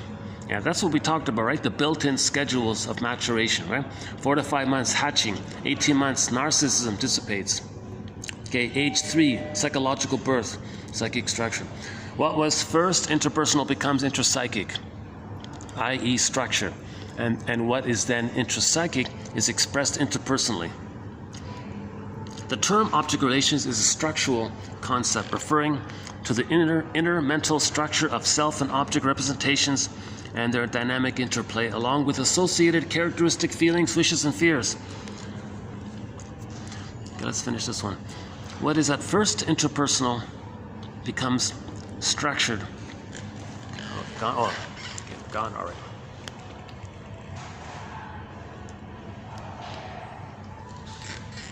I'm tempted to do a part 3 because these are good quotes. I'm thinking maybe, how are we doing here? I've only got 30 minutes left.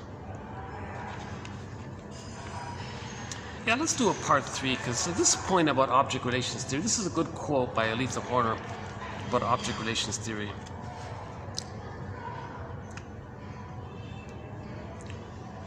Yeah, let's do a part 3 because what it does for me as well, it slows me down a little bit to spend more time on the quotes rather than just present quotes and then move on to the next quotes. Let's spend a little more time with the quotes. Let it sink in a little bit. So ironic and accidental lesson I'm gaining from my time limitation is to focus more on spend more time on the quotes, maybe.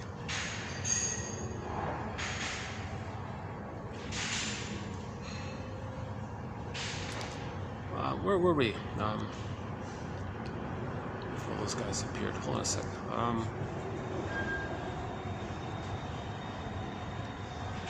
The rapprochement phase. Oh yeah, the clingers and stingers.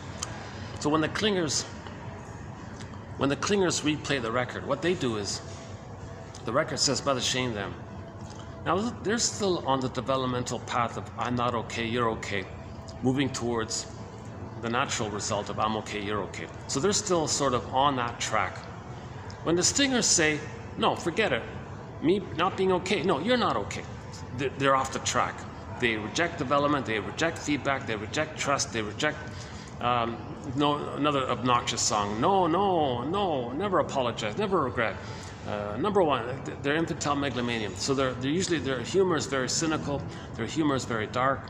Okay, so cynicism gratifies this infantile megalomania. A lot of Schadenfreude there. Their whole world of thinking is doublethink, translogic, and perverse thinking. So one guy calls it, a lot of shrinks say that the stingers have mainly perverse thought. Interesting about that, right? And one guy's example was, like the guy with the fetish, there's a film where the guy saw a woman's knee and he reacted with the giddy excitement of a baby seeing the breast. Okay, so that's the whole fetish idea. And that kind of thinking like that can be applied, like just broadly speaking, just in general terms. That's called perverse thought. Some people call it psychotic thought. I'm not sure. I still haven't found a term for me to use, because I'm not a shrink in all this, right? Psychotic thought is unreal thought. It's a form of psychotic thought. It's a form of psychotic thought that doesn't make you psychotic in your daily dealings, but you're psychotic inwardly, which expresses itself outwardly. So there's a split. So there's a form of psychotic thought that's split.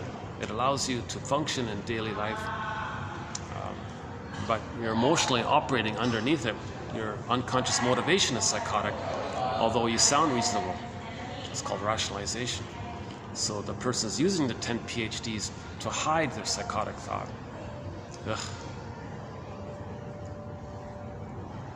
Okay, let's back up a sec. Okay, I'm getting off topic here. Let's go back to the clingers. So the clingers stay on "I'm not okay, you're okay." So when they replay the record with others in the present, all they do is see others as rejecting. Okay, project the rejecting mother onto the non-threatening person in the present, believe they're going to be rejecting, and then identify with that.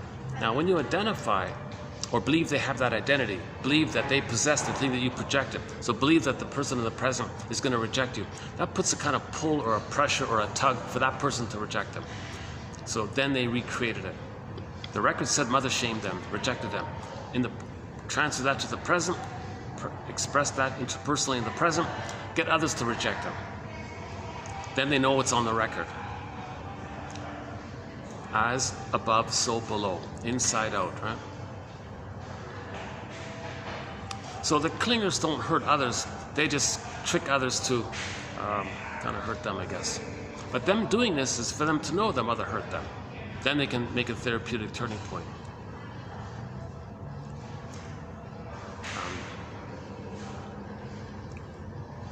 So they're childlike, they're more emotional and all this. Stingers hate all that. Oh my God. Now, how ironic. If a clinger marries a stinger, the stingers are thrilled.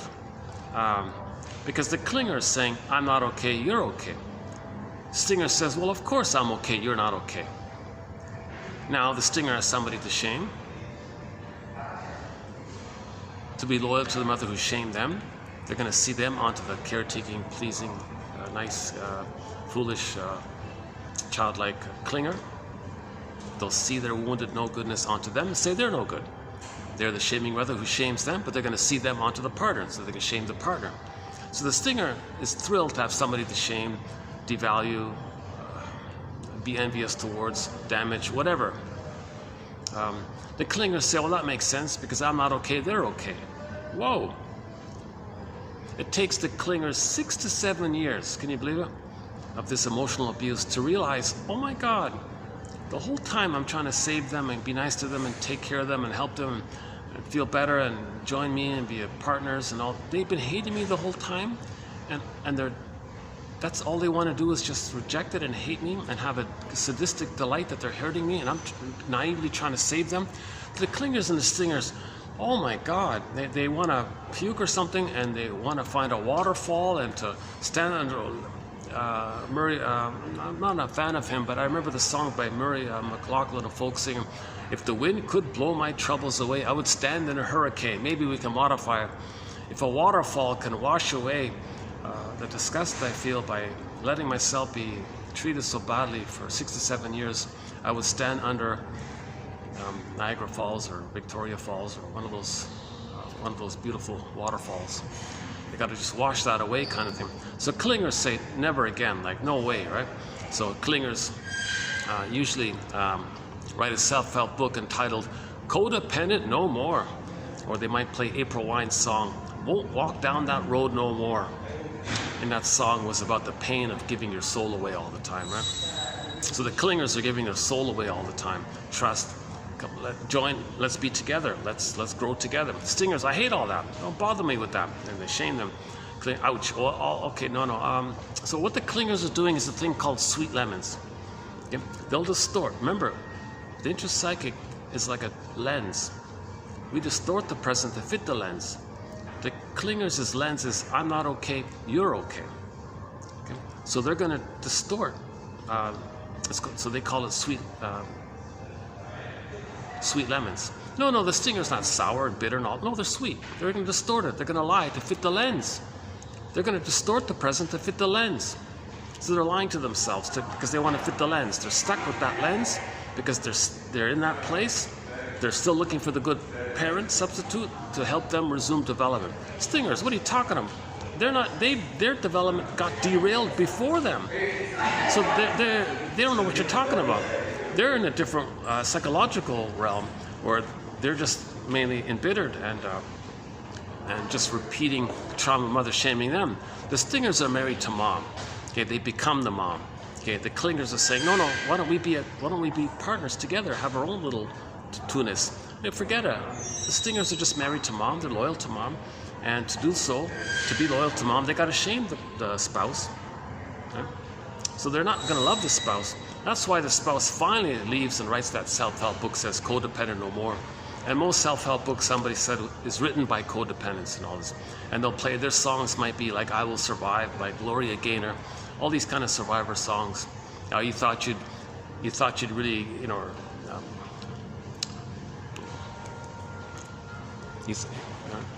you thought you could save your mother by hurting me. I will survive from this. All these kinds of songs. Right?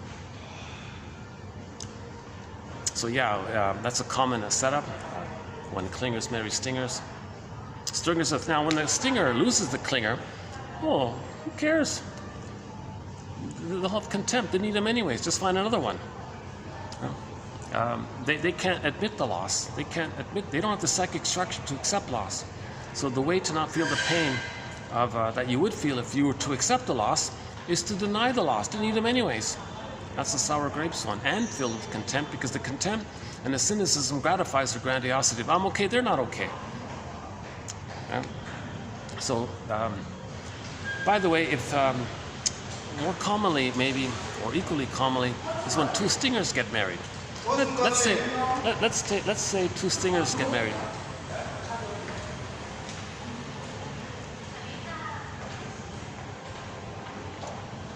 Yeah, that little group there found a nice spot. Yeah. They got a whole nice restaurant to themselves by the looks of it. I'm actually, it's funny, eh? It just gave me an idea. Why don't I, next time, if it's like that, maybe I'll see if they'll let me, see, I don't want to scare away customers. If I just buy like one little, like a bowl of soup or something, and I'm yapping away on the phone, maybe, how are we doing? Only 20 minutes left. Yeah, there's going to be a part 3. There'll be a part 3. I want to do these quotes better justice. There's some excellent quotes here by Elise Lamore.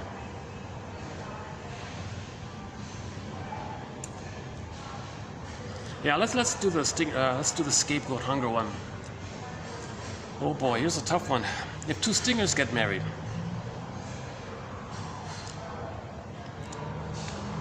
they gotta invent a third to distract them. So the main emotions of the stingers are hate, greed, envy, and all this, etc. Right? If they're together, they're mainly together to take turns playing big shot, inflate each other's egocentricity. But all that hate that's going on between them, they don't want to direct it at each other. So they'll scapegoat one of their children. They have the scapegoat hunger. Just like how two stinger buddies get together, the first thing they say the moment they meet or something, well, who are we going to hate? Oh yeah, those over there will hate them. They got a hunger to have a third to direct their anger at. Then they don't direct the anger at each other. So Murray Bowen talks a lot about this. Because the two stingers can't make I statements, they can't be real with each other.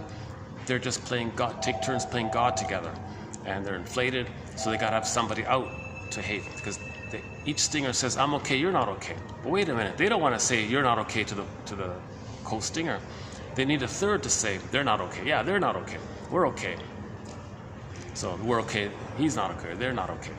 So so there's your splitting, right? Either or.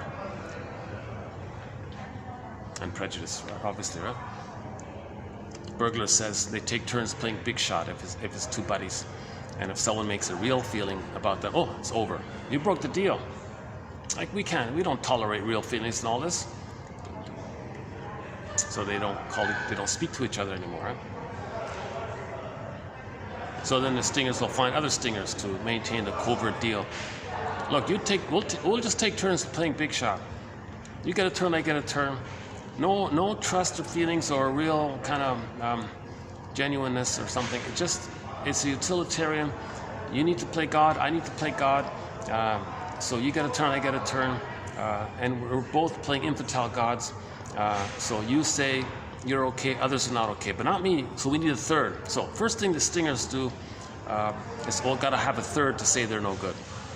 Because the mindset is, I'm okay, you're not okay. But if there's just two of them there, they're gonna say you're not okay. They don't wanna, it's not gonna work, so they gotta find a third. They'll say, that's the scapegoat hunger. So they'll say, so if two stingers get together, the first thing is, who are we gonna hate together? Who are we gonna say is no good? And that diverts their psychic structure of I'm okay, you're not okay. So they got to find a third to say you're not okay toward onto. And so they'll both agree, or will agree that, so we both live in Tower A. Yeah, the people who live in Tower B are no good. Just it doesn't matter. It doesn't matter. They got to find something, whatever. They got to make it up. Hallucinate it, doesn't matter. They gotta have some kind of concept of somebody being not okay to express their intrapsychic world. Okay, their intrapsychic structure. Now, if it's a marriage, if two stingers get married, they do that to one of their children. Now, the mechanism of this, as I understand it, mainly by Hans-Jürgen Wirth from Germany, he explains that there's two parts. They covertly, the parents covertly want one of their children to be angry. How do you do that? Well, deprive of one of the children of love. Remember, if the child's deprived of love, he doesn't get his needs met, he'll be angry. Make the child angry. Do it create the conditions by the way you're treating him.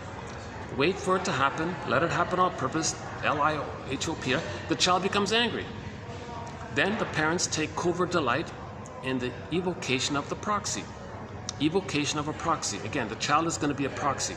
Proxy means someone who feels for you, does something for you, or plays a role for you. The child's going to do that. The parents want that. It's called scapegoat hunger. They want one of the child to be the proxy. So the process is called evocation of a proxy. Create the conditions, set it up, and then let it happen. Okay, and then play innocent, of course, right?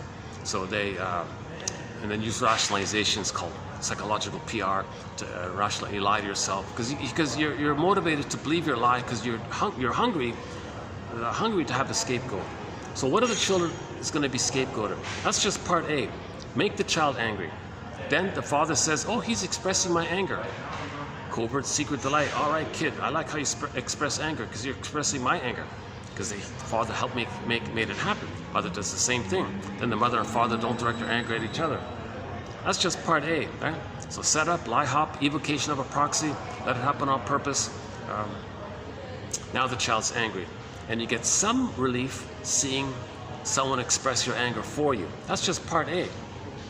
The real agenda is that after the child is angry, then you can say, aha. Okay, so stingers create or invent identities for others for their psychological needs. So the stinger couple has a psychological need to express anger on the third, just like the buddies who are we going to hate, right? So the parents say, we're going to hate this one child. Same dynamic. So when the child finally is angry, they'll say, oh, look how naughty he is. Look how bad he is. Yeah, our child is, what's wrong with him? So now the parents have an excuse, a justification to express and criticize and express their anger at the child. Now they're insult to injury, they're gonna be angry at the child. They made the child angry so they can have an excuse to to feel okay, that it's okay for them to express their anger at the child. So that's called so that child is scapegoated. And the child will go along with it because he's still trying to save the parents. Oh, mother, you want me to be angry? Okay. Well, oh, you want me to be angry? Okay. Well, that pleases you, it keeps the family together. The child goes along with this to a degree, right? Now, if the child learns that in his brain, he grows up and replays that outwardly. So there's your prejudice. So that's one theory about prejudice. When parents scapegoat the child, he grows up with prejudice because he's going to replay what happened to him.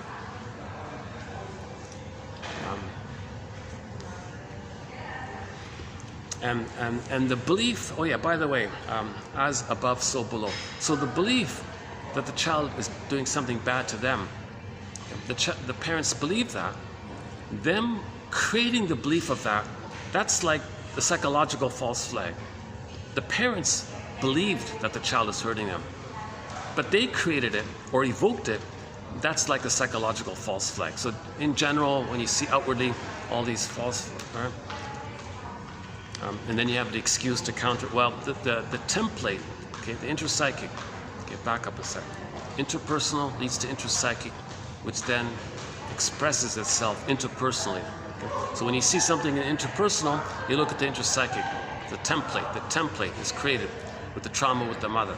Okay, the trauma with the mother that creates that kind of template in the stinger category area, trauma before 18 months, is that they're going to scapegoat. So the parents who scapegoated the child, they created the conditions, okay, sanctioned the child or whatever, or blocked the child in some way, deprived the child in some way. Okay, so you create the conditions. You set the child up to fail. You set him up to fail by creating the conditions. Once he's set up, okay, then he's going to react at some point. That's what you want. You want him to react. So then you can say, aha, now we're justified to be angry at our child. Now the child is not trying to hurt, child doesn't organically want to hurt the parents or anything like that. The child's innocent, right? But he was damaged to have a reaction. So the parents can invent in a dream an identity for the child to give them the excuse to express their anger at the child. Now, when they believe the child is doing something harmful to them, that belief they're creating, it's the psychic wispy inside that outwardly somebody creates these false flag scenarios. That comes from that wispiness in the mind.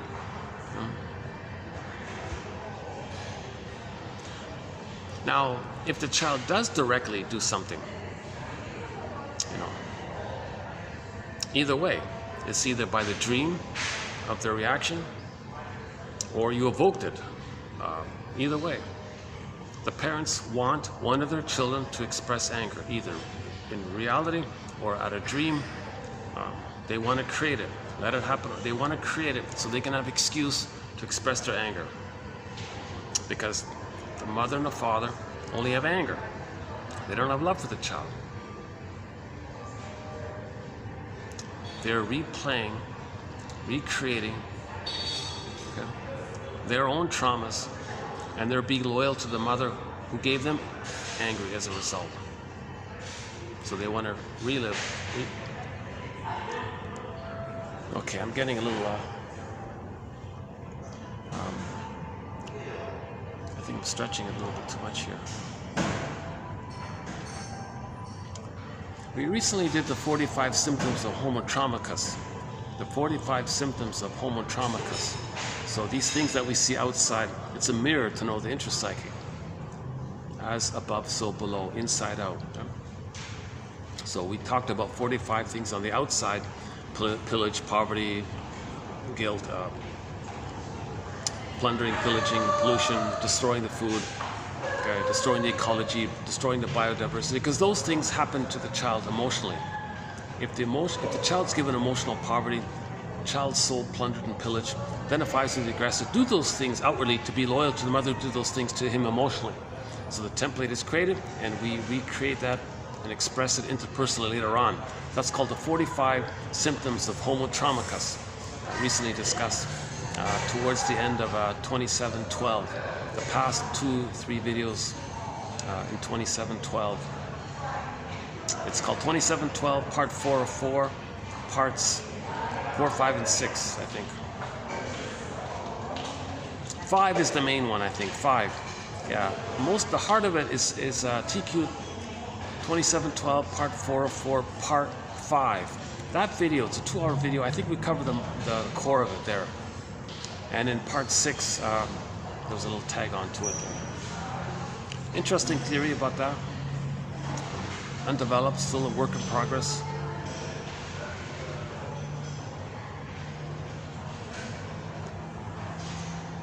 Yeah, so stingers don't want feedback because they don't trust anyone.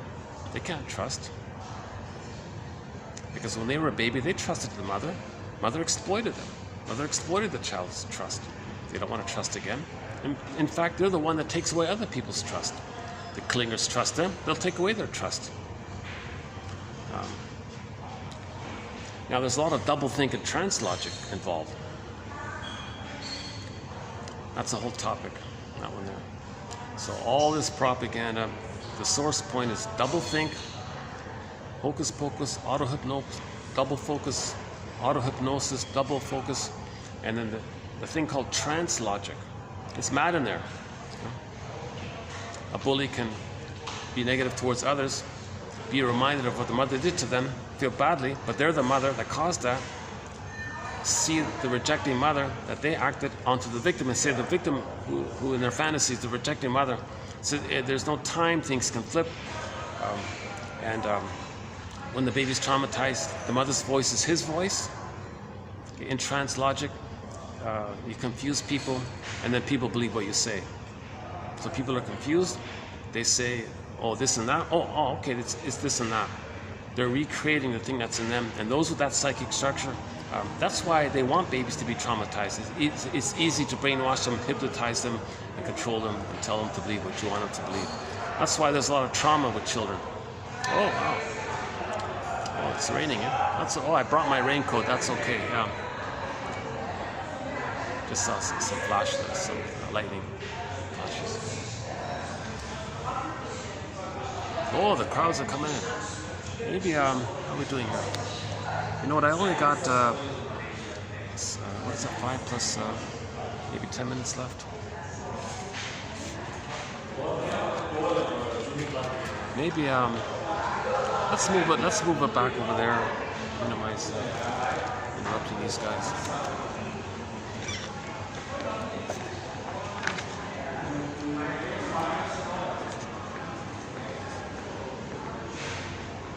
Oh yeah, it's pouring. Yeah, look at that. I don't know if you can see it, but it's oh yeah. That's a full bottle rain. Maybe you can get a glimpse of it through the smokers. Let's see.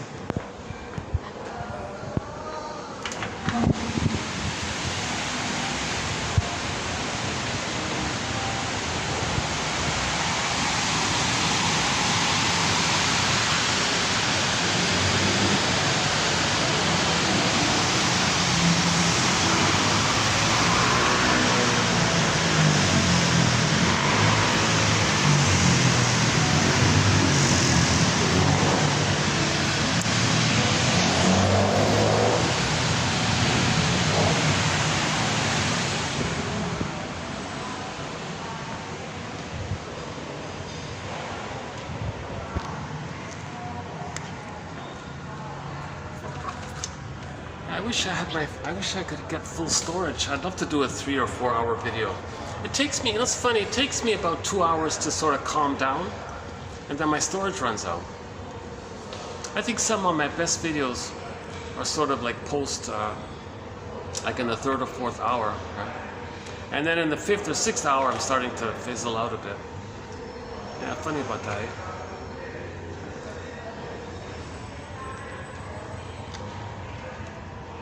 Oh, the lighting sounds so good here. Where can I get some lighting? I guess like that, yeah. Or I can go to the 2nd floor. Okay, let's finish up the 2nd floor.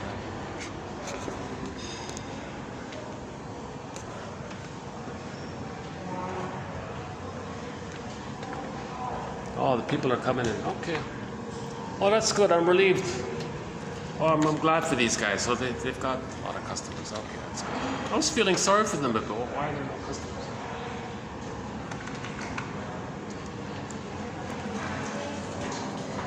Watch this. Watch this.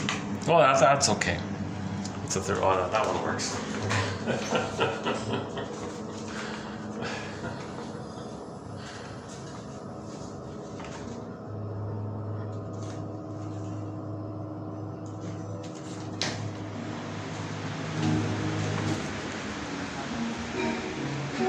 Oh, the light. Oh no, that annoying music. Oh no. On second thought. Ugh.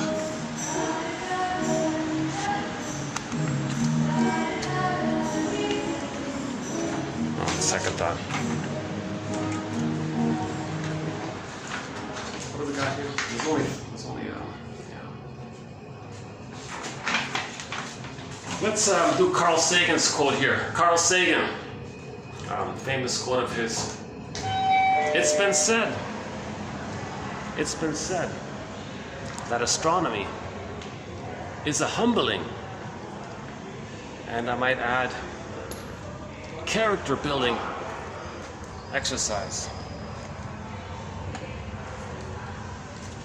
Let's see, what over here? Is lighting better? Why is this lighting? Let's see if this light, if we can get this light on. Let's see.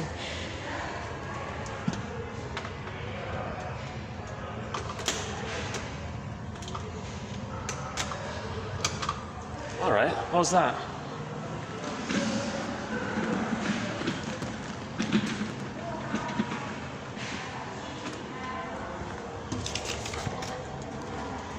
lighting better here? It's been said, Carl Sagan, at the Cosmos series. Well, I got the lighting, eh? Yeah. Speaking of astrology. It's been said that astrology is a humbling, and I might add, a character-building exercise. To my mind, there is perhaps no better demonstration of the folly of human conceits, the folly of human self-lies.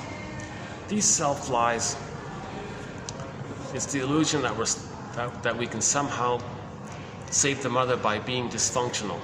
It's nonsense. Being dysfunctional doesn't mean you're going to save the mother and correct what happened in the nursery. It doesn't work. That's the human conceit, the folly of human conceits.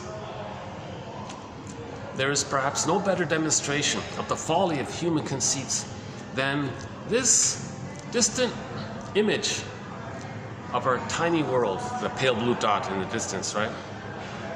To me, it underscores our responsibility to deal more kindly and compassionately with one another. Know thyself, know thyself. Conscious self, unconscious self. Make a bridge there, know thyself. That's the narrative medicine. Know thyself means make a link between the unconscious self, the repressed self, the unknown self, the secret self, the one who walks with me, who's not like me, who is me. Someone's living my life, I know nothing about him. Make some of that conscious. That's know thyself. That's the narrative medicine. That's the one Hermes flies across, a bird flies across. That line there between the two, and you're getting more of yourself when you accept your denied self. That's the know thyself. Yeah? So that's what it means here. It underscores our responsibility to know ourselves, and thereby, as a result, preserve and cherish our only home, the only home we've ever known. Our only home, oh wow, yeah, our only home we've ever known. The pale blue dot. And our last quote here, squeeze it in. Oh yeah, okay.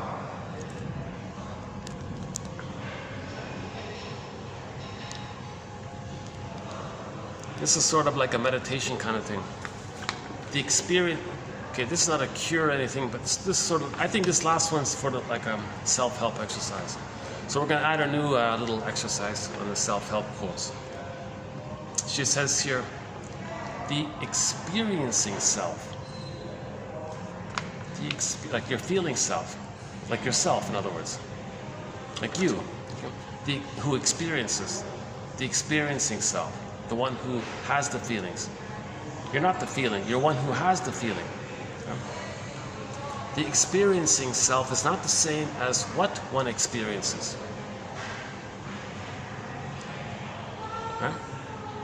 So if you feel anxious, you're not anxiety. You're one who experiences and feels the anxiety. Like focus on that identity, that it's you who has it. You're not it, you have it, kind of thing, right?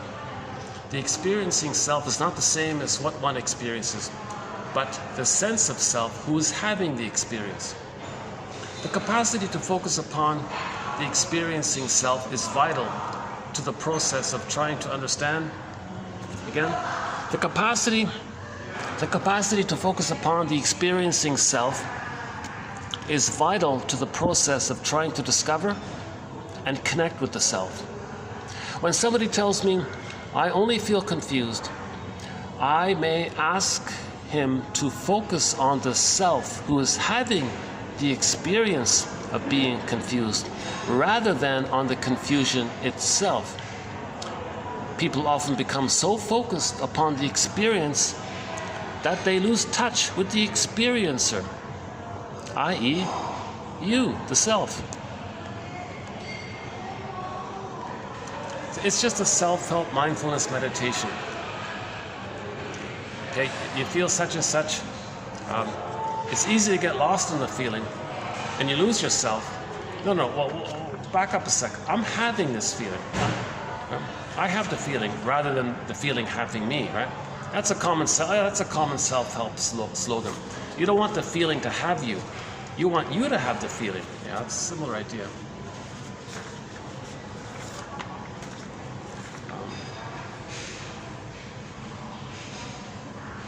Maybe I can finish this second one here. Let's see. The object relations theory. I'm not sure how well you're seeing it, but anyways. If you click the more link or see more link, you'll see it there below. What is at first interpersonal becomes structured as the enduring organization of the mind. That is, it becomes intrapsychic. And then what has become intrapsychic once again becomes expressed in the interpersonal situation. An object relations approach is inevitably an interpersonal approach, and in the clinical situation it will be expressed in the form of transference and countertransference, coaxing others to play roles, repeating the past in the present, recreating, restaging in the present, metaphor of the past, transference, countertransference.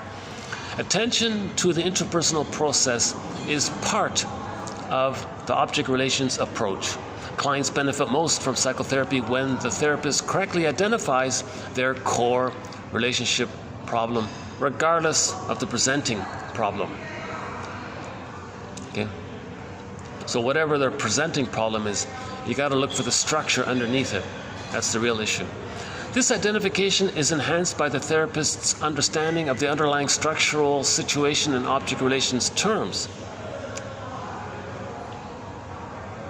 As such, interpretations formulated around wishes, fears, feelings, or impulses in the interpersonal context have a ring of truth for the client, inasmuch as he experienced them, even though he is unable to articulate them. From this interpersonal object relations perspective, we can come to understand sometimes puzzling behaviors or symptoms. Okay, I like this one. If you want people are puzzling, what are you saying? Oh my God, I can't believe they're saying this. This awful thing's happening. You want to say they're good? The victim, the innocent victim is bad. How do you understand this puzzling? Oh yeah, it's really... Well, it's kind of fun to get the lightning back there. Only 2 minutes left.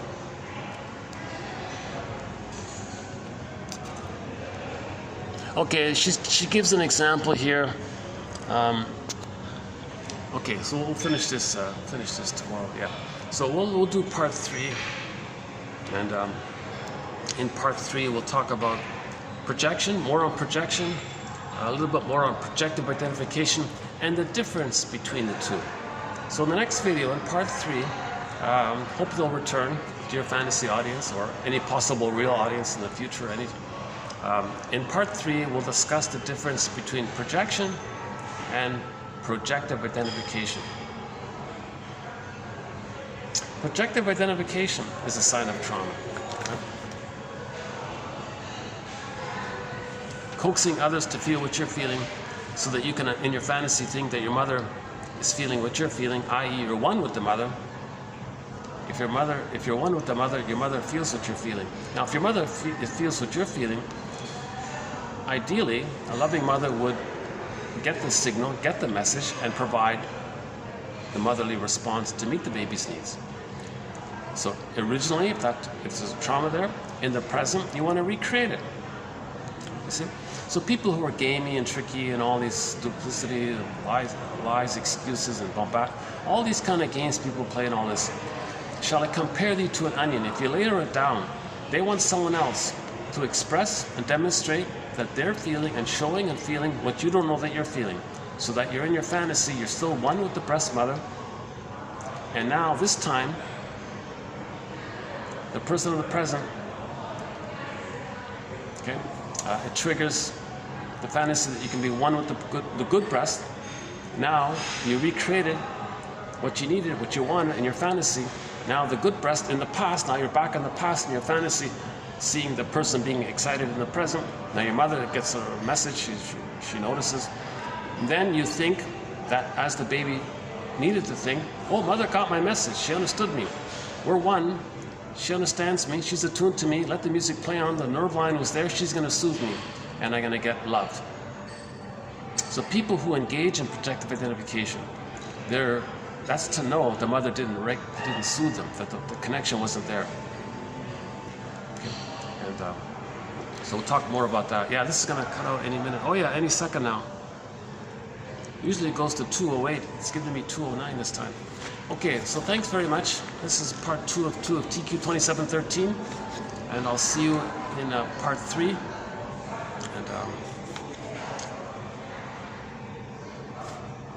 I'm confused. Why is he giving me 209?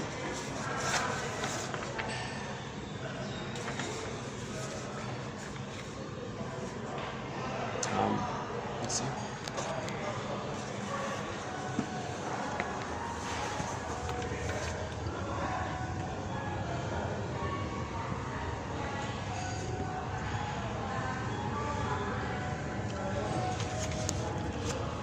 Well, I wouldn't mind the extra time because I don't want to.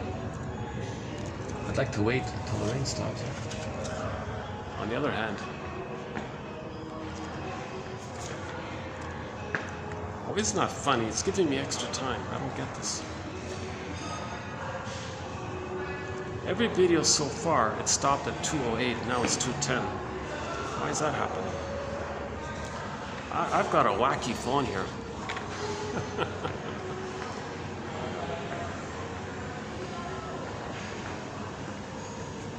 How's the lighting here?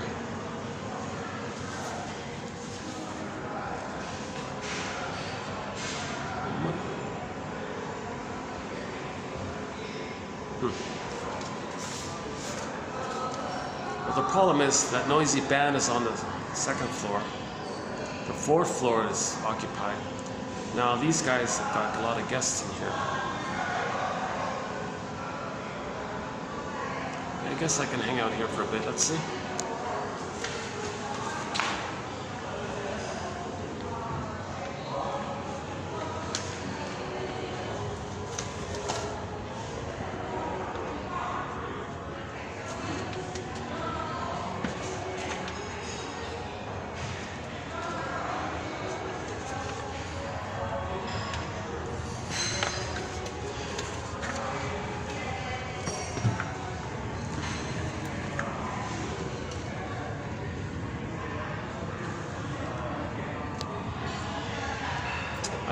Not sure how well you're seeing it.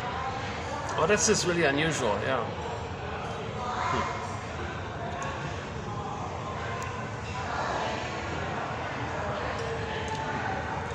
Another quote here is, to see parents as they really are, without idealization or devaluation, either or. This, okay, constitutes one of the steps in the resolution of the mother complex. So the splitting, okay, either or, means the mother complex. Means if you're still splitting, if you still have either or thinking, me good, you no good, if you still have this kind of overly simplistic survival mentality from the perspective of the baby being scared of his breast mother, and you create these wild fantasies of either or.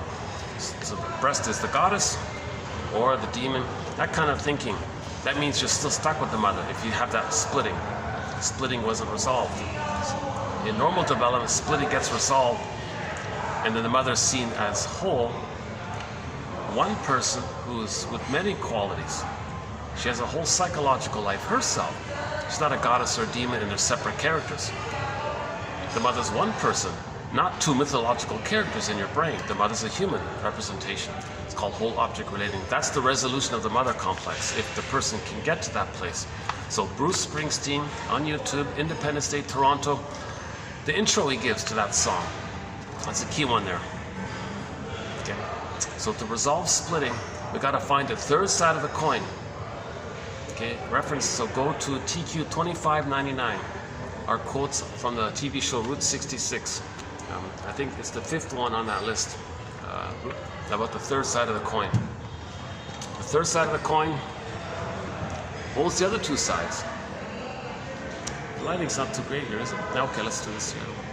You get to see the lightning. Yeah, I don't hear any thunder. We just see lots of lightning, but no thunder.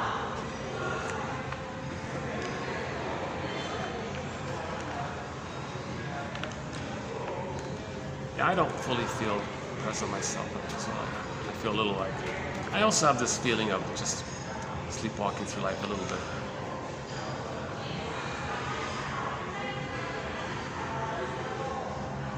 Nice flowers, eh? Do you see? I don't know if you can see the flowers 1, 2, 3, 4, 5. They've got 5 nice bouquets of, no, 6, no, 5 nice bouquets of flower here. I'm not sure if you can see it.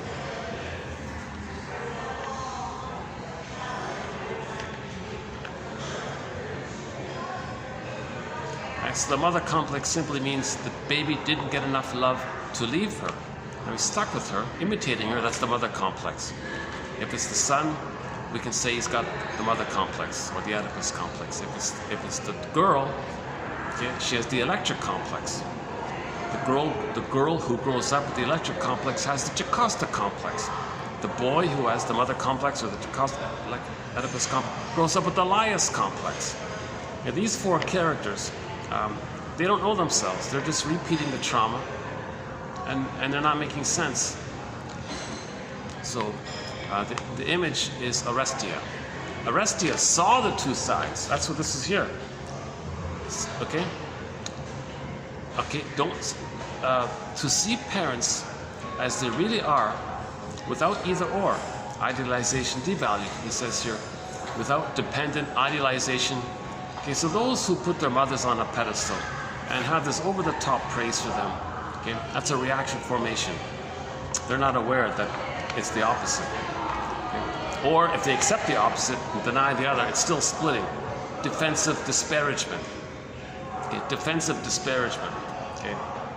So now you overly hate your mother and see no good in the mother, or you overly see the mother's all good and no bad in the mother. You got to see both. Okay, it's and, not or. And, not or, right? If you can get to the and of the mother, then you can separate. If it's the or with the mother, it's the either she's this or that, then you're stuck there. The only way to leave the mother is to have a mother. But to have a mother, you got to see the and-ofness of the and-ness of her. Then you can separate from her.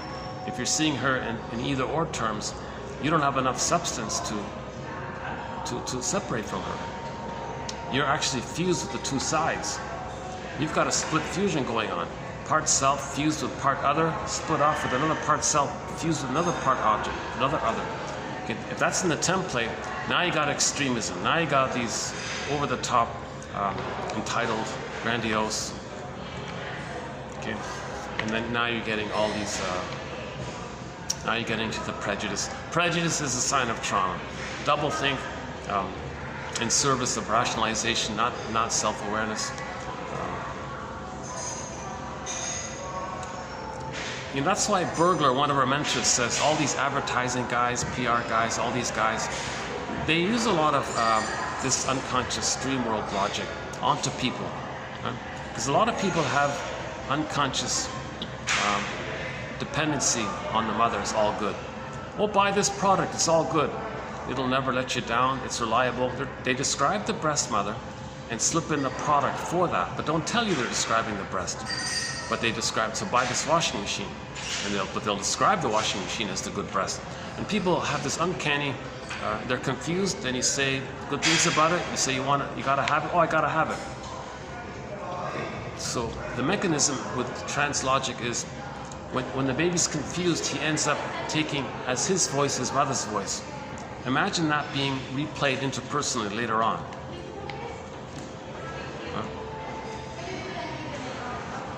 To see parents as they really are, find out their story, find out your parents' true story.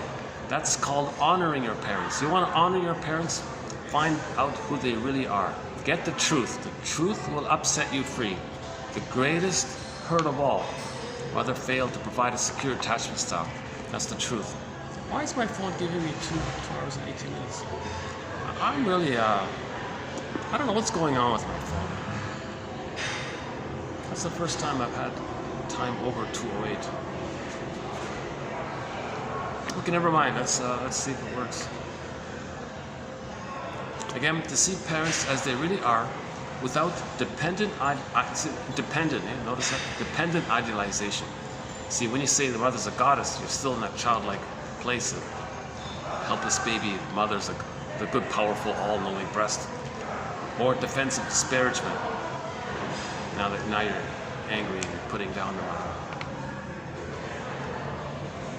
See her as a person, see her as a member of Homo Traumicus. We're Homo Traumicus. Your parents, our parents, are members of Homo traumicus. We're all members of Homo traumica. We're all Homo traumicus. We're all Homo sapien traumicus, or Homo traumicus. Some people say Homo. When we became traumatized version of ourselves, one person specified it, well, we're Homo economicus, emphasizing the greed and the envy. But the greed and the envy is, the specific of it is Homo short-sellicus, because we're short-selling the planet for a quick buck. So short-selling, they say, is you gang up to profit off the destruction of something good. You find something good, when you wreck it, you get a profit. That's short-selling. The mother short-sold the baby's soul. The baby had some goodness, the mother short-sold it. When the mothers use the baby to meet their unconscious needs, they're short-selling the baby. Baby identifies with the short-seller, and they become short-sellers. They see their woundedness onto the planet, onto others. They act like the mother, do to others and the planet what the mother did to them. We become Homo short-sellicus. That's one of the key symptoms of Homo traumicus. One of the symptoms of Homo traumicus is how we're Homo short-sellicus. Where's the lighting here? Oh, there it is. Okay.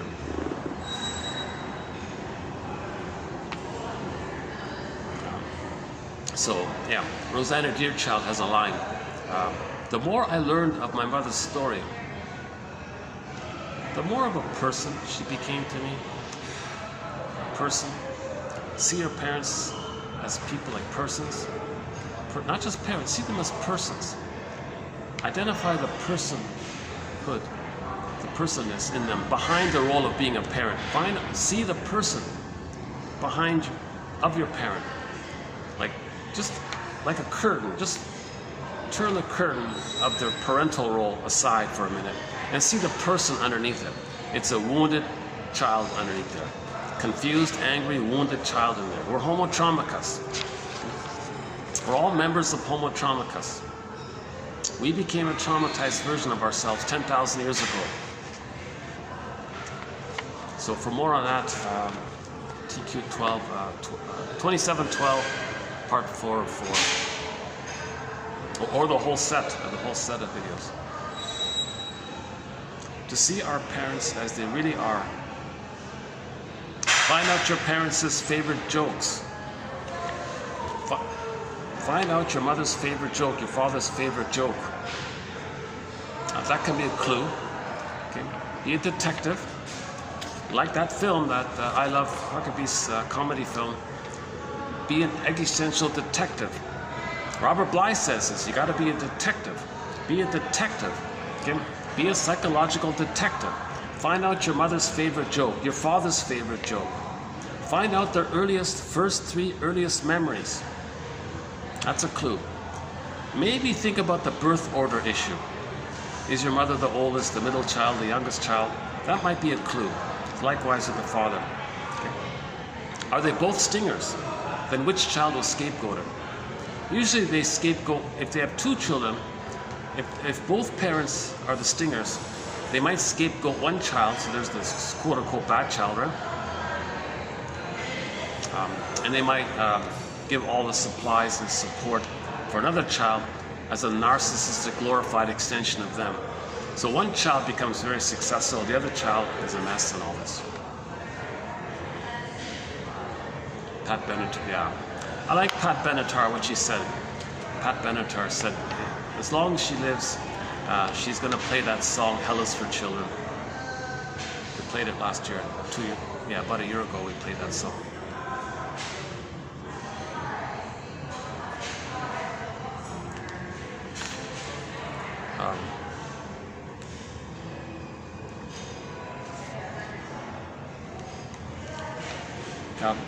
Find out, maybe, oh my God, for the first time, I heard on a talk show, somebody talk about the Enneagram. Oh my God, that's encouraging. The Enneagram is a good teaser. The Enneagram is a very good teaser. It's a very good teaser into the world of psychology. So to enter into the soul repair area, okay, the Enneagram is a very good teaser. Okay? It talks about the lines. You got the lines there. When you feel sick, you talk about the lines. You move along the lines. So identify yourself in relation to those 9 points and your lines on them. So the starting point is you might be generally like the idea is that you may basically be normally at one point, but when you feel safe, you turn to another point. When you feel stressed, you turn to another point. And those lines are on that Enneagram image, the 9 points, and you got the lines in there. So she said it, yeah. A famous person said on the talk show when somebody asked her, well, why are you so sensitive or something? Well, I'm a 4 on the Enneagram. She gave this quick answer, right? Because the Enneagram, the 4s stereotypically express their melancholia. So 4s, the emphasis there is that they're able to express their wounds. So they're artistic, they're the creative types, they're the artistic types. So a lot of artistic types are in touch with their inner life, and the 4s represent this ability to express in music or in short stories or whatever, poems or whatever, your inner life.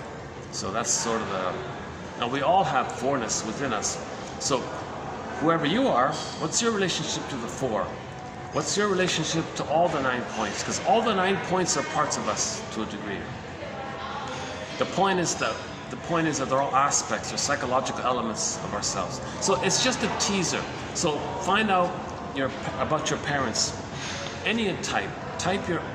What's the enneatype of your parents? So Helen Palmer's book is okay for that, right? Helen Palmer. What's it called again? Work and Love and the Enneagram. Is that right? Love and Work with the Enneagram. Yeah, she's an interesting character, yeah. She says that she can manage symbiosis. She calls it intuition. She says that she can fuse with someone's emotions and pick up stuff about them. That's a rare. It's a blessing and a curse. So she can read people because she can feel what they're feeling. So she's too sensitive like that. So trauma can give people that hypersensitivity. So she would like know. It's a little bit like that. It's a little bit like that Maynard Krebs character in Many Loves Us Dobie Gillis. I mentioned in the last video in part one. In part one, talked a little bit about an episode of a sitcom, The Many Loves of Dobie Gillis, entitled "The Mystic Powers of Maynard Krebs." The Mystic Powers of Maynard Krebs. The funny thing about that episode was they had 3 shrinks trying to analyze him. One guy said, he has the Mutter complex, the mother complex. So in German, the word mother is Mutter. He has the Mutter complex. But the other shrink said he's got prenatal trauma and emotional hypothermia. She called it emotional catatonia. That made him very sensitive while he was in the womb. So later on, he's like very sensitive to little things around him. That's why he knew so much, like Helen Palmer knows. So trauma makes people kind of sensitive, right? So the 4s represent, number 1, the inability to mourn losses. The focus. So everybody in trauma, Homo traumicus, 90% of the people in North America are going to have problems in this area of mourning, right? So that the 4 point is reference to that element, right? Hold on a sec. Why don't we look at one of the flowers here? Look at this thing. They've got 5 of these. Are these real? Oh no, they're fake. All right, they look real, eh? They look pretty good. They got a whole bunch of them down there, yeah.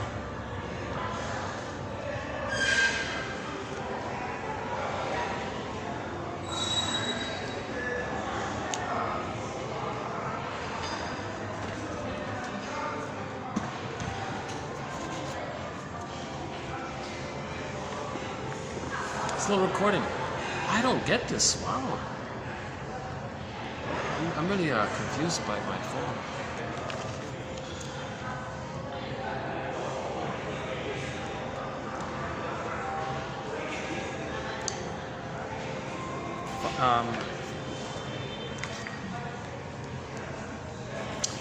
You know, maybe one parent was a clinger, one was a stinger. What if one of the parents have the narcissistic pattern? Which type of narcissistic pattern do they have? There's a thing called the turtle narcissistic pattern. So their egocentricity is the exaggerated pride that they're above it all. They don't need attachments or relationships. That's the turtle one. Okay, so the schizoid pattern can fill in that part quite a bit. The clinging vine narcissist is not the same as the codependent. The codependent, okay, they say, I'm not okay, you're okay. But the clinging vine narcissist, they say, I'm okay, you're not okay. Like the other narcissists. Like others with a narcissistic pattern. The ones with the clinging vine narcissistic pattern also say, I'm okay, you're not okay. Their egocentricity is the glorified pride that they don't have to grow up, or that they can get away with things. A little parasitic in that area, right? This whole idea of the mother being like when the mother uses the baby, like outwardly when they say somebody or something is being parasitic, the source point is that when the mothers use the baby to meet the siphon, the baby's goodness. If the mother hates the baby has to absorb the mother's hate. That's the tongue of the devil image earlier, right?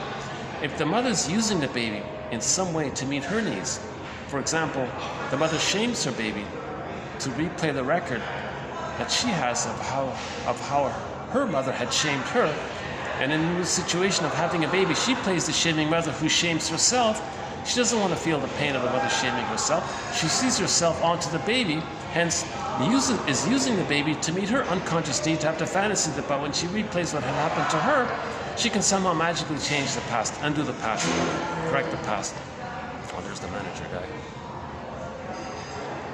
Yeah, they were friendly, yeah.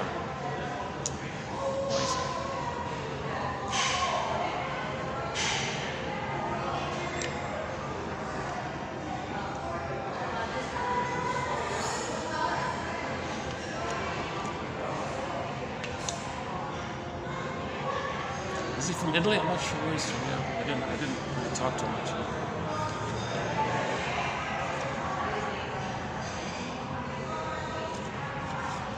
Okay, where are we here?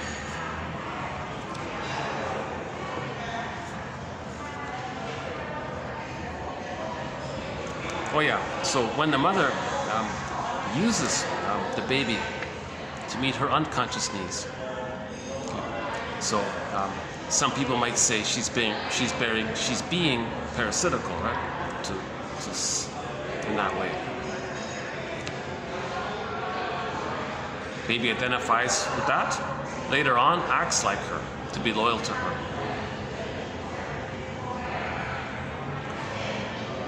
So the image for this is in the Iron John story. The person's soul was locked in a cage. So the golden ball was in a cage in the forest, but it was locked. The protagonist in the story wants to get his golden ball, but it's locked. Where's the key? Okay, finally he learns that the key to his golden ball is located under his mother's pillow. To get the golden ball, he's got to get the key, which is located under his mother's pillow. Okay, the image there is under the pillow. It's dark, unconscious. There's the key. The head is on the pillow, so the mother's unconscious. She used the baby to meet her unconscious needs, and there's the key to why, and the knowledge key to why the child lost his golden ball. So when you, to get the key, to get your golden ball, you ought to admit this. You got to admit this, that the mother used the baby to meet her needs. There's 4 ways a mother may use the baby to meet her needs. 1, she shames her baby to replay how she had been shamed because she wants to replay the record. Okay, because the mother's traumatized, we repeat. Okay. New situation, has a baby, she plays the role of the shaming mother who shames her, but the mother doesn't want to feel that. she's going to replay how she had been pained by her mother, but to distract herself, she transfers her image of her self-concept onto the baby, and then, oh, there's me, the baby. It shames the baby to not feel and relive and re-experience the pain of the memory of mother shaming her. So she's using the baby to meet her unconscious need. Right? Oh, the manager waved at me. Oh, that's a good sign.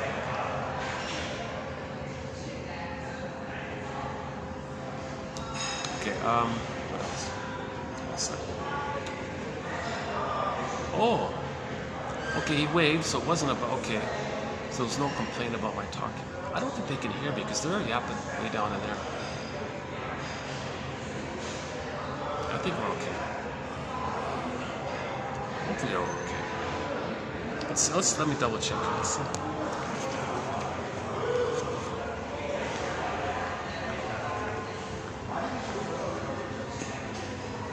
Oh, there's a table there. Oh, hang on. No, there is a table just right there.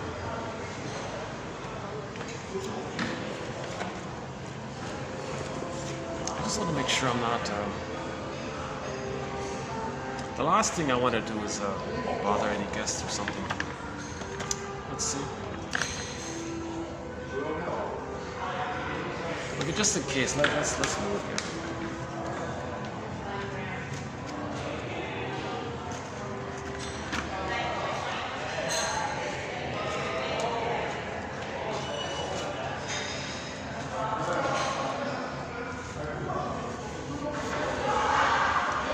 Okay, let me return the chair. Hold on a sec.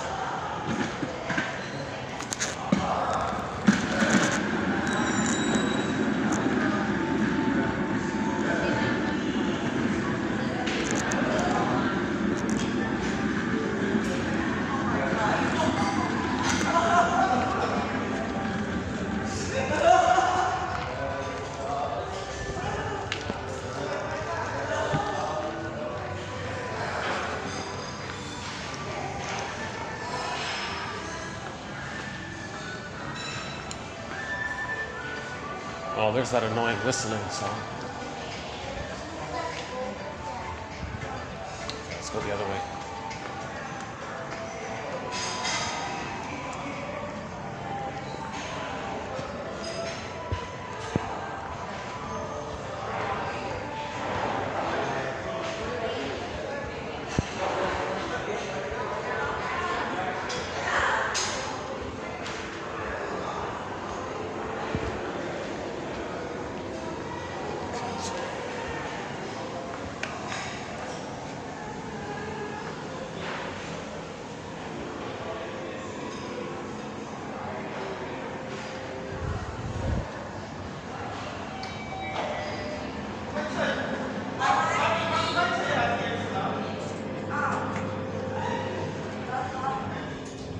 Still recording? Look at that, eh? Wow. You know, it's been a month since I've been able to do a video over 2 hours, yeah.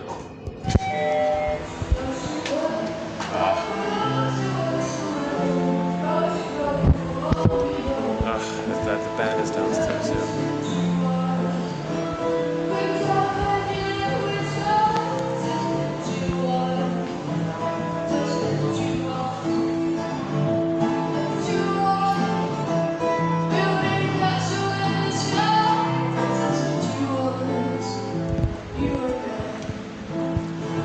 A new one, yeah.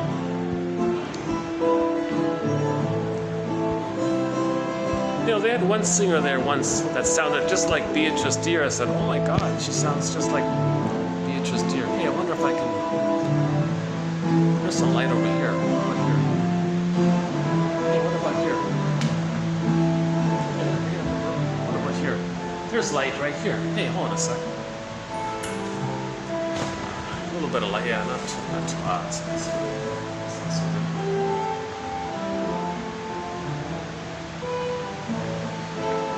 What if I move my coffee here? Let's see. Okay, let's move my coffee here.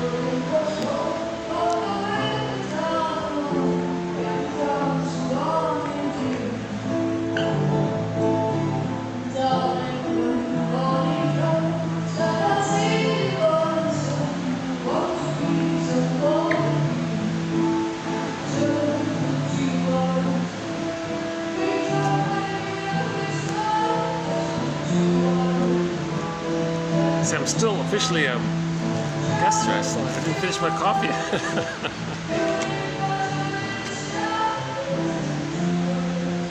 If I'm going to spend a fortune for a coffee here, let me at least get my...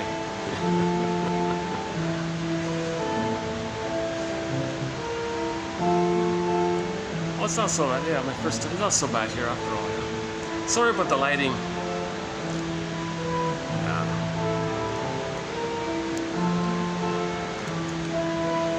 So where were we?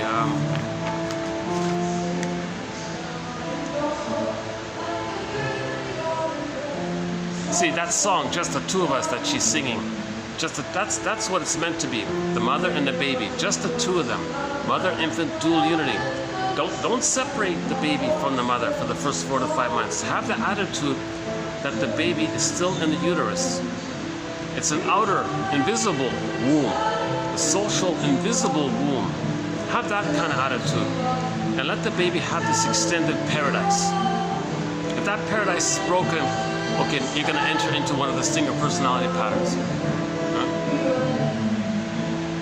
And then to cope with the pain, the child's going to do the splitting thing, goddess and demon, and repeat and see the world in sort of those ways, right? So they'll maintain the infantile megalomania, and you're no good. Okay, the measurement is perfect or forget it. That's a splitting. And if the mother's like that, so you're still in that place. Well, since it's still recording, maybe I'll do the other quotes after all.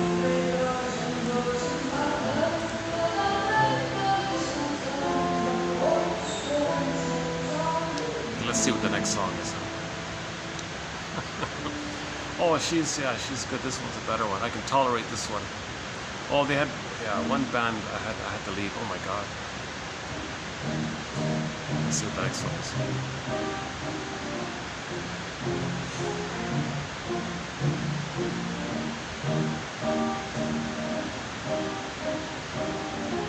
Have you figured out what it is yet?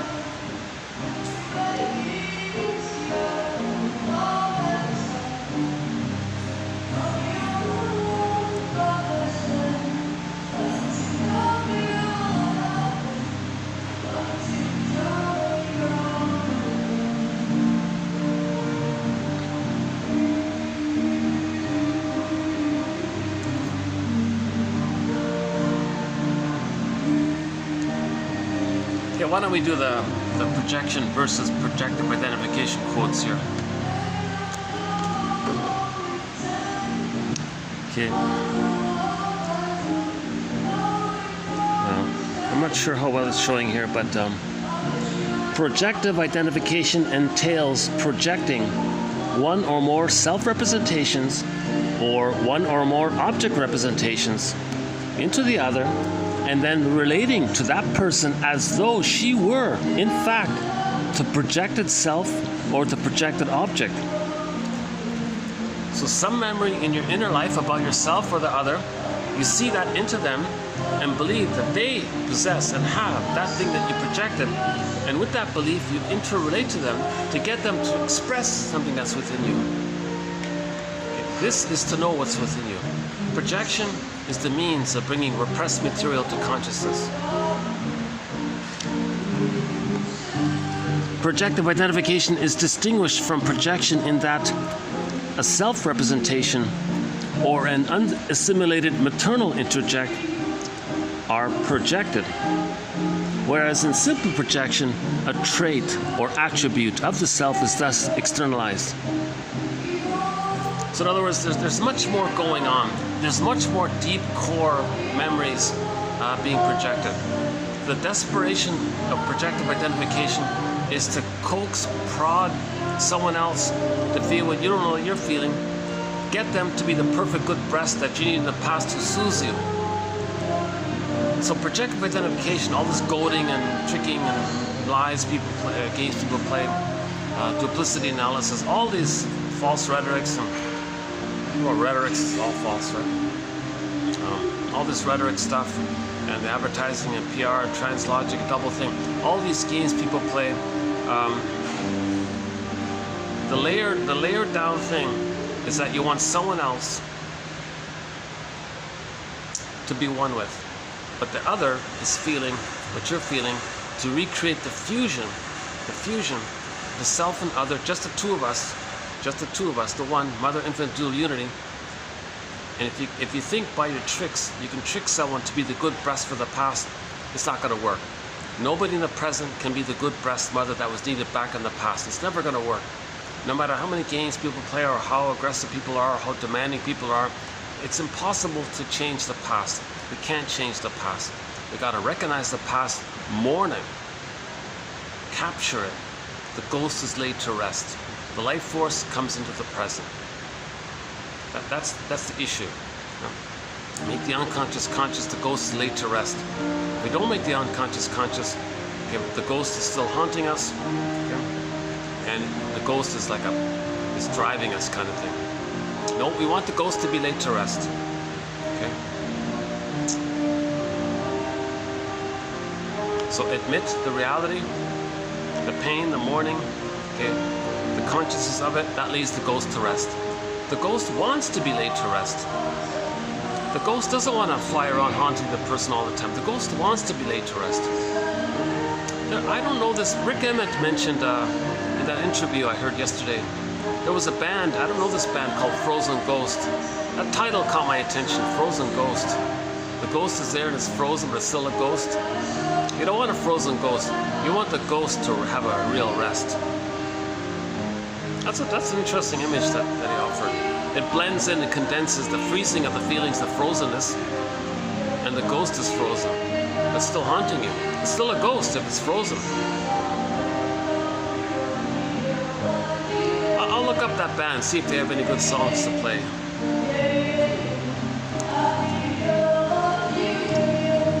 Projection and projective identification.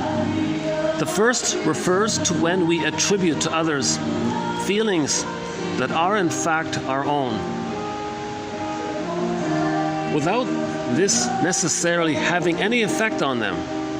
Thus, I might perceive someone as hostile when in fact I am feeling hostility that I don't want to acknowledge, but the recipient of the projection need not be influenced at all by my projection.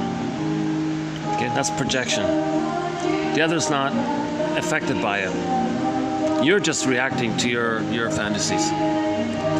Now, projective identification is the way in which we exert effective pressure on others to carry elements of our inner world and induce them to play parts in our own inner drama.